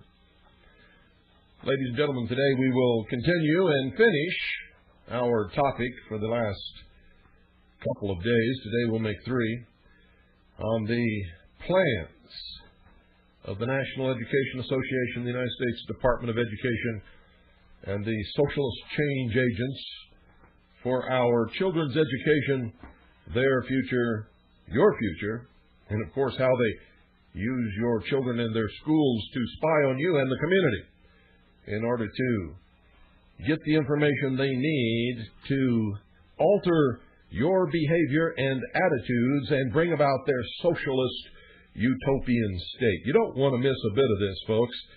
And if you have someone who has school-age children, even though they may have missed the first 2 broadcasts, call them up. Tell them to tune in to 101.1 FM Eager or to 9.955 megahertz shortwave worldwide. Don't go away. Make sure you have pen and paper, and I'll be right. Well, folks, I hope you're all ready to end our discussion that began 2 days ago, because we're going to finish it up today. Again, I want to tell you that some of this came from a subscription magazine called Relevance, which only contains one story each issue. They do excellent research. An awful lot of it came from the research of Dennis Cuddy, Ph.D., who has been a tireless researcher into the high-level machinations of the world's power elite, especially in the realm of education. He was a former teacher in the public school system and at the university level. He also served as a senior associate in the the United States Department of Education for 6 years during the Reagan administration. He has a Ph.D. in American history, and so he knows what he's talking about. Also interspersed in all of this is my own research and the research of those people who belong to my organizations, CAGI, the Intelligence Service, and Veritas News Service, and who collect information from all over the world and send it to me. Every day I get a flood of mail that we have to go through, and about 400 emails each day, not to mention the phone calls, faxes, and everything else that we get here. That's our business information. So, if you got your pen and paper by your side, here we go. In order for students to be guided in certain career directions based upon society's needs, student profiles are an important part of certain school-to-work initiatives, and employers will have continual access to these profiles as part of a permanent file on all individuals who are now considered to be lifelong learners. In communist China, the file is called a dangan and describes the value of the individual to the state. Unfortunately, today, ladies and gentlemen, there seem to be similarities between school to work in the United States and the dangan in communist China. Critics, in fact, have compared Tucker's own Human Resources Development, or HRDP, to the Chinese Communist dangan, a file describing the value of the individual to the state. In a New York Times article, Personal File and Worker Yoked for Life, dated March 16, 1992, it says that the dangan contains political evaluations that affect career prospects. Tucker's HRDP does not advocate that political evaluations be included in the fully computerized integrated labor market database he proposes. However, he does say the cradle to grave. Wow, where have you heard that before? This is the first open admission. That's a direct quote right out of the HRDP. Cradle to grave. HRDP system is, quote, outcome and performance-based, is for everyone, and would contain their qualifications.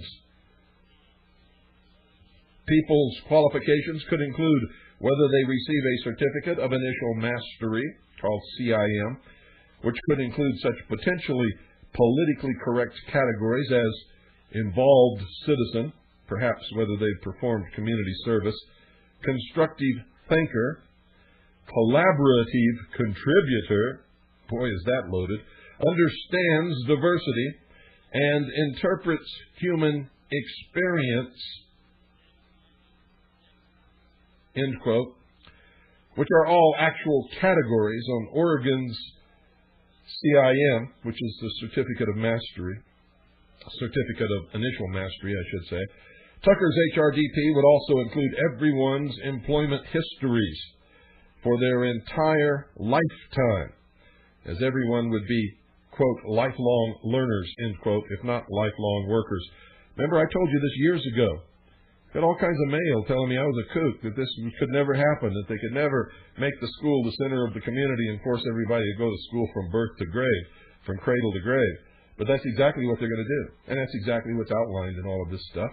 That's exactly what they say, right out of their own mouth, folks. I didn't make any of this up. In Mark Tucker's post-election letter to Hillary Clinton, outlining his Human Resources Development Program, he wrote of the need to create an, quote, employment service, end quote. And this is what he said, quote, all available frontline jobs, whether public or private, must be listed in it. The Employment Service, by law, this provision must be carefully designed to make sure that employers will not be subject to employment suits based on the data produced by this system. If they are subject to such suits, they will not participate, end quote. Of course, Tucker's concern about lawsuits suggests that there will be personal information or evaluations included in everyone's files regarding their qualifications and employment histories, and I'm going to tell you right now, there will be a political category. Regarding the Chinese Communist Dangan, students and workers are never allowed to see their files. But as the quoted New York Times article states, quote, they live all their lives with their files looming over them, end quote.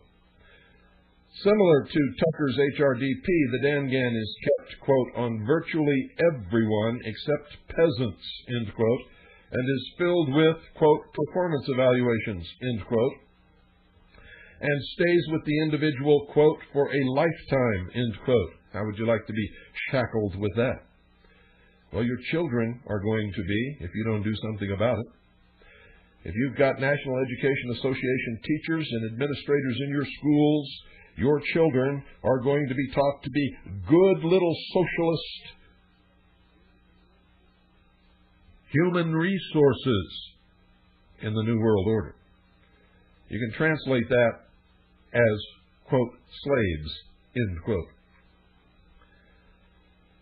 The article goes on to say, quote, a file is opened on each urban citizen when he or she enters elementary school, and it shadows the person throughout life moving on to high school, college, and employer. The Dangan affects the promotions and job opportunities, and it is difficult to escape from because any prospective employer is supposed to examine an applicant's Dangan before making a hiring decision.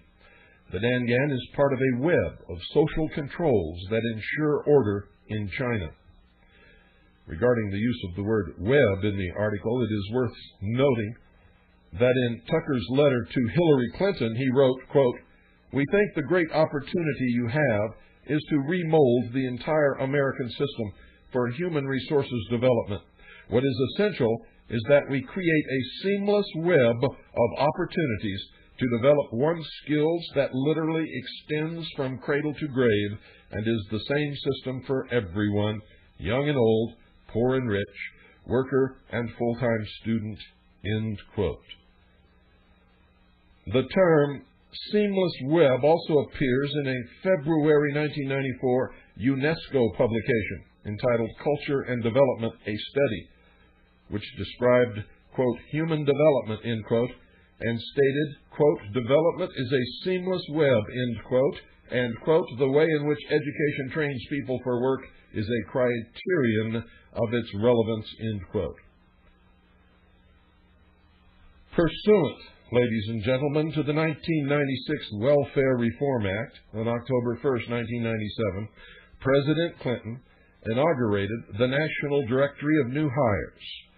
As the New York Times reported on September 22nd, 1997, the directory is not just for welfare recipients. That is, the directory is not just for welfare recipients. Here's what it says, quote, it will record basic information, including names, addresses, social security numbers, and wages to be reported every 3 months for everyone hired after October 1st for a full or part-time job by any employer of any size, end quote. It has begun. Ostensibly designed to facilitate the tracking down of deadbeat dads who move out of state to avoid paying child support, the directory just happens to be tailor-made for the school-to-work planners, since it creates a file on American workers which is updated every 3 months. The New York Times adds that much more information is likely to end up in the files. Before the program has even begun, some states were already requiring the filing of telephone numbers, dates of birth, driver's license numbers, and health insurance information. And if you don't think workers' evaluations are far behind, you'd better think again. The New York Times also quoted privacy expert Robert M. Gelman. Quote, "The government is creating a gigantic new database with very broad uses and very little attention paid to the protection of personal privacy," end quote.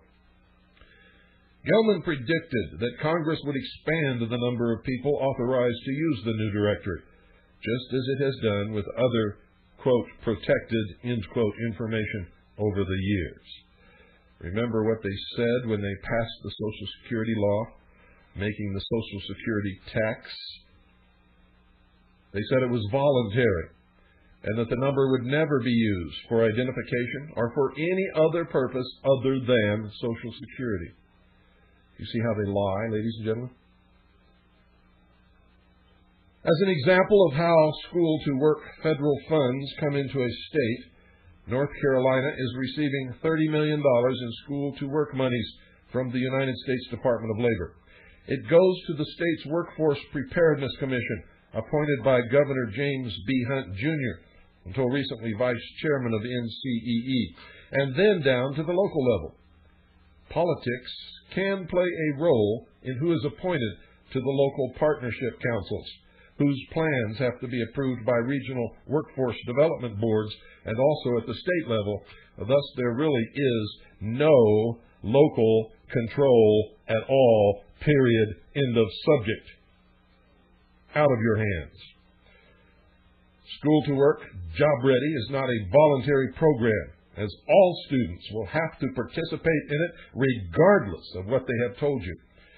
According to the Governor's Commission on Workforce Preparedness, quote, the Commission proposes the elimination of the general track requiring all students to be enrolled in a job-ready program, end quote. They don't care what the student wants. They don't care what's good for the student. Students will be channeled into what is good for the state or business, period. Once your child is channeled, that ends all other hopes that he or she or you as parents may have ever had for your children.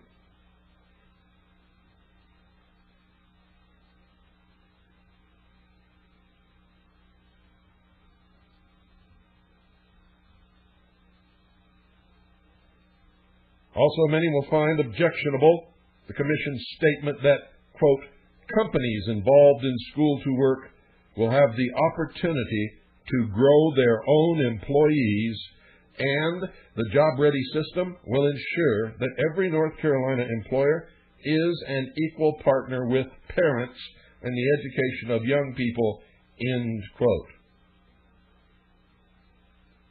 The Commission report goes on to state that during grades 6 through 8, all students will develop career plans.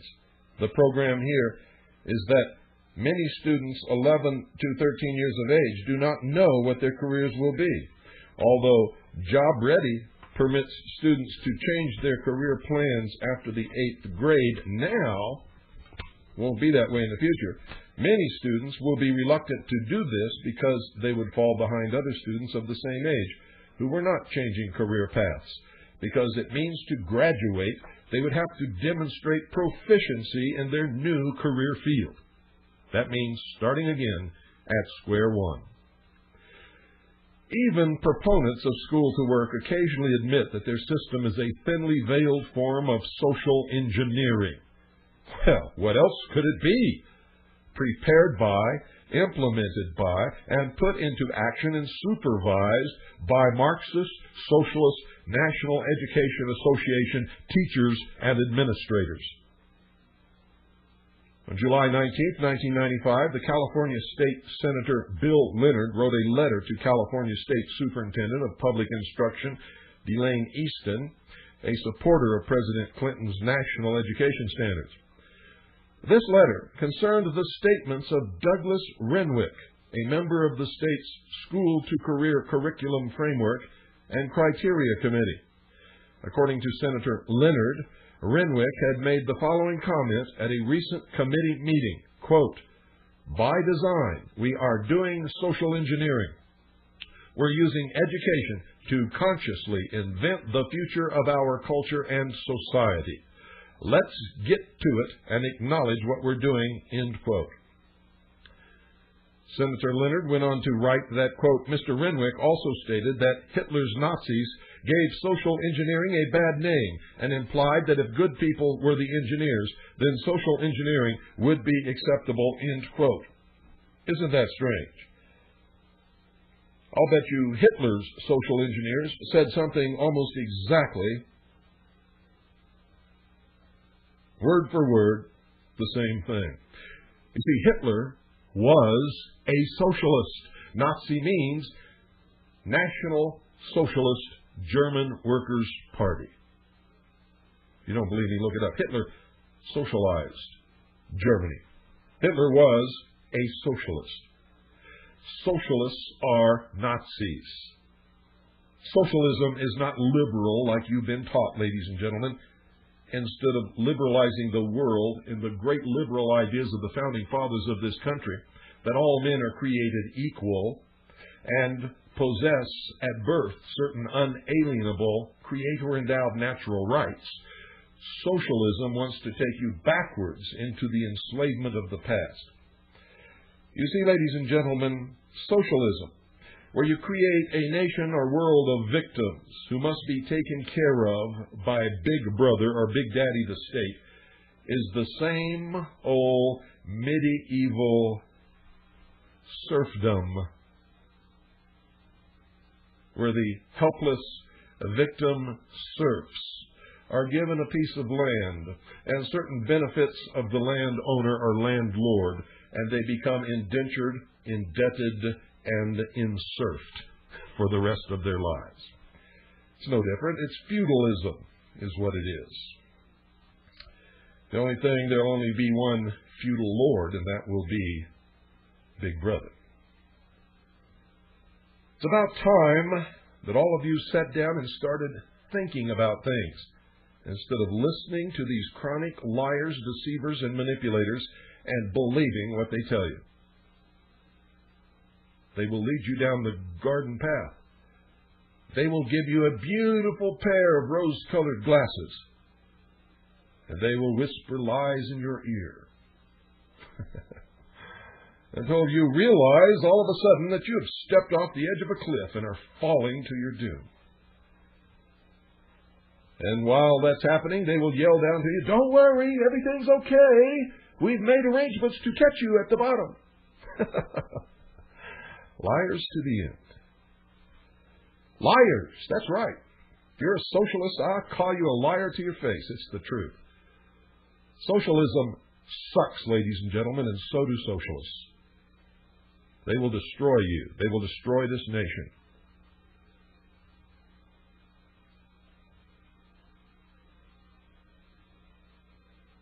Senator Leonard then succinctly described the problem and solution by stating, quote, "It is impossible to support school-to-career reforms if those implementing the changes are motivated by social engineering.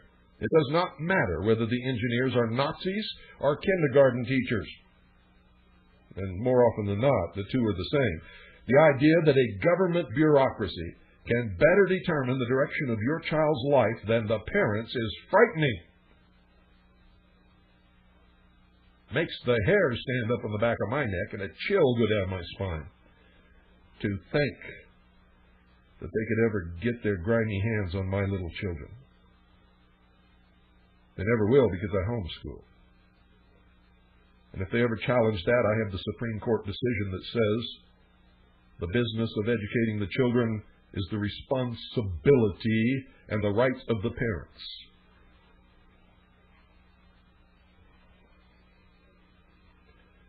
It is Big Brother, ladies and gentlemen. Big Brother. Big Brother. Big Brother. Big Brother. You ever see that gorilla in the movies, standing up, huge, beating his chest, King Kong? That's Big Brother. It is Big Brother, and it is being funded by your tax dollars right now. Schools ought to teach all students, first, more important than anything else in this entire world, how to read. Because if a child does not learn how to read, anything else you may teach them will come to absolutely nothing in this modern world. First, reading. First, primary, of utmost, number one importance over anything else whatsoever. Reading. Reading. Next is how to write. Write. Write. And then how to calculate. Do mathematics. And then analyze. And think originally through problems. With these skills, ladies and gentlemen, and foundational knowledge, students will be prepared to enter any occupation or career they choose. And if you teach them the correct and proper, the real history of the world and of this country,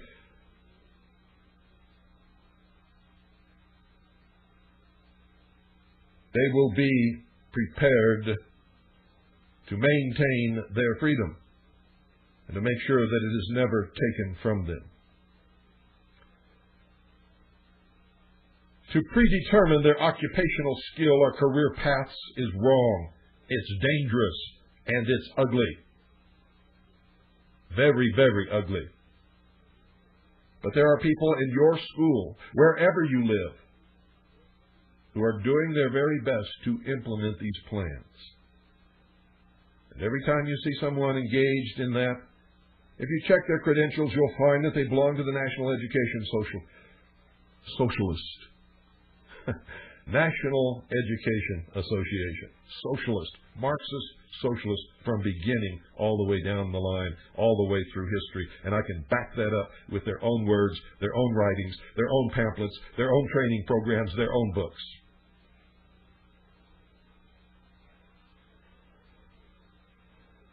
The state of North Dakota has been involved in the federal School to Work program for 3 years.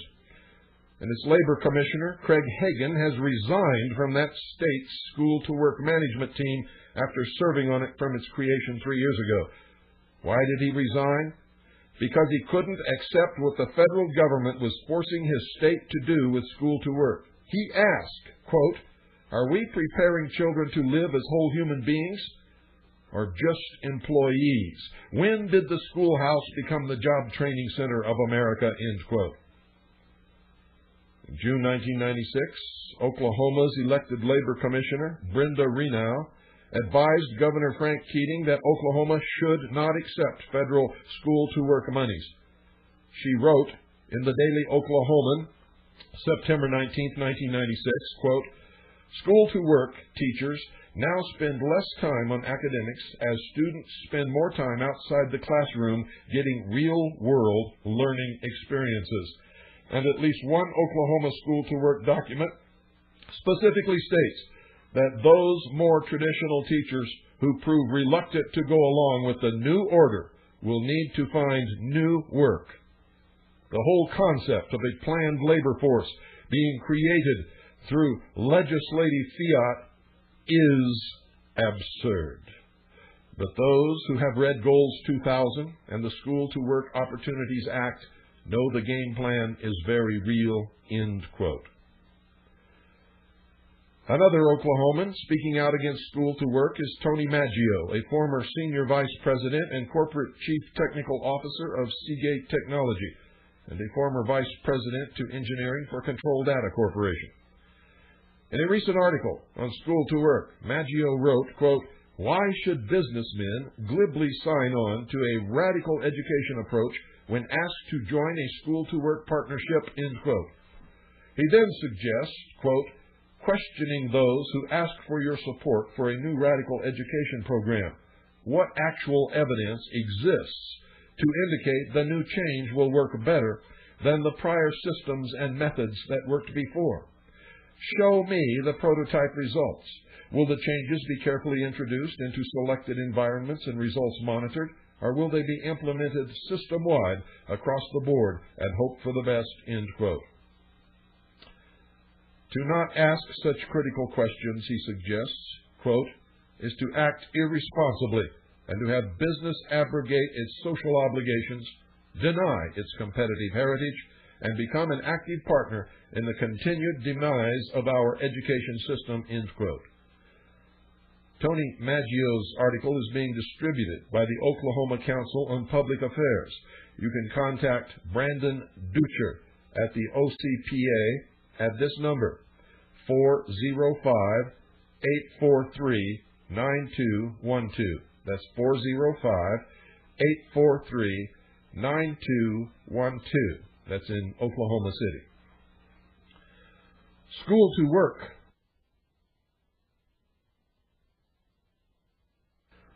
School to work, ladies and gentlemen, will involve the total restructuring and nationalization of American education, whereby schools are turned into job training centers so that Americans can compete in the global economy of an interdependent world.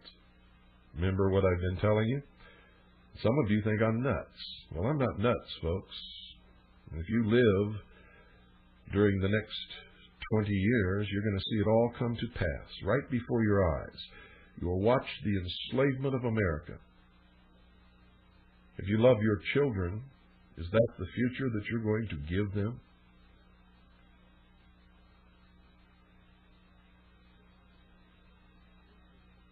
The internationalization of American education, if all of this is successful, will, of course, soon follow. It must follow, because the goal is a totalitarian, socialist, one-world government. In a February 24, 1997 address to the American Council on Education, United Nations Secretary General Kofi Annan stated, quote, "If the United Nations is responsible for contributing to the promotion of education, I submit that educators, too, have certain responsibilities toward the United Nations. Through education, we can cultivate a citizenry prepared to thrive in the knowledge-based, interdependent society of the future.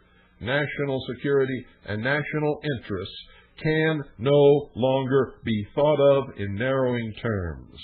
We have long since passed the point at which a leader, politician, or business person can afford to think in only local terms or assume that there is only one way of doing things.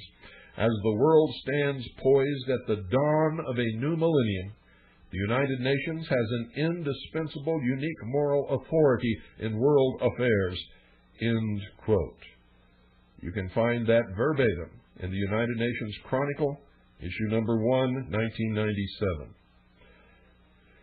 If you are not careful, school to work and outcome-based education, educational programs will pave the way toward an ominous, techno-feudal world of the future, where your children are slaves, stuck in a slot forever, from which there is no escape, in a new world, totalitarian, socialist, utopian order.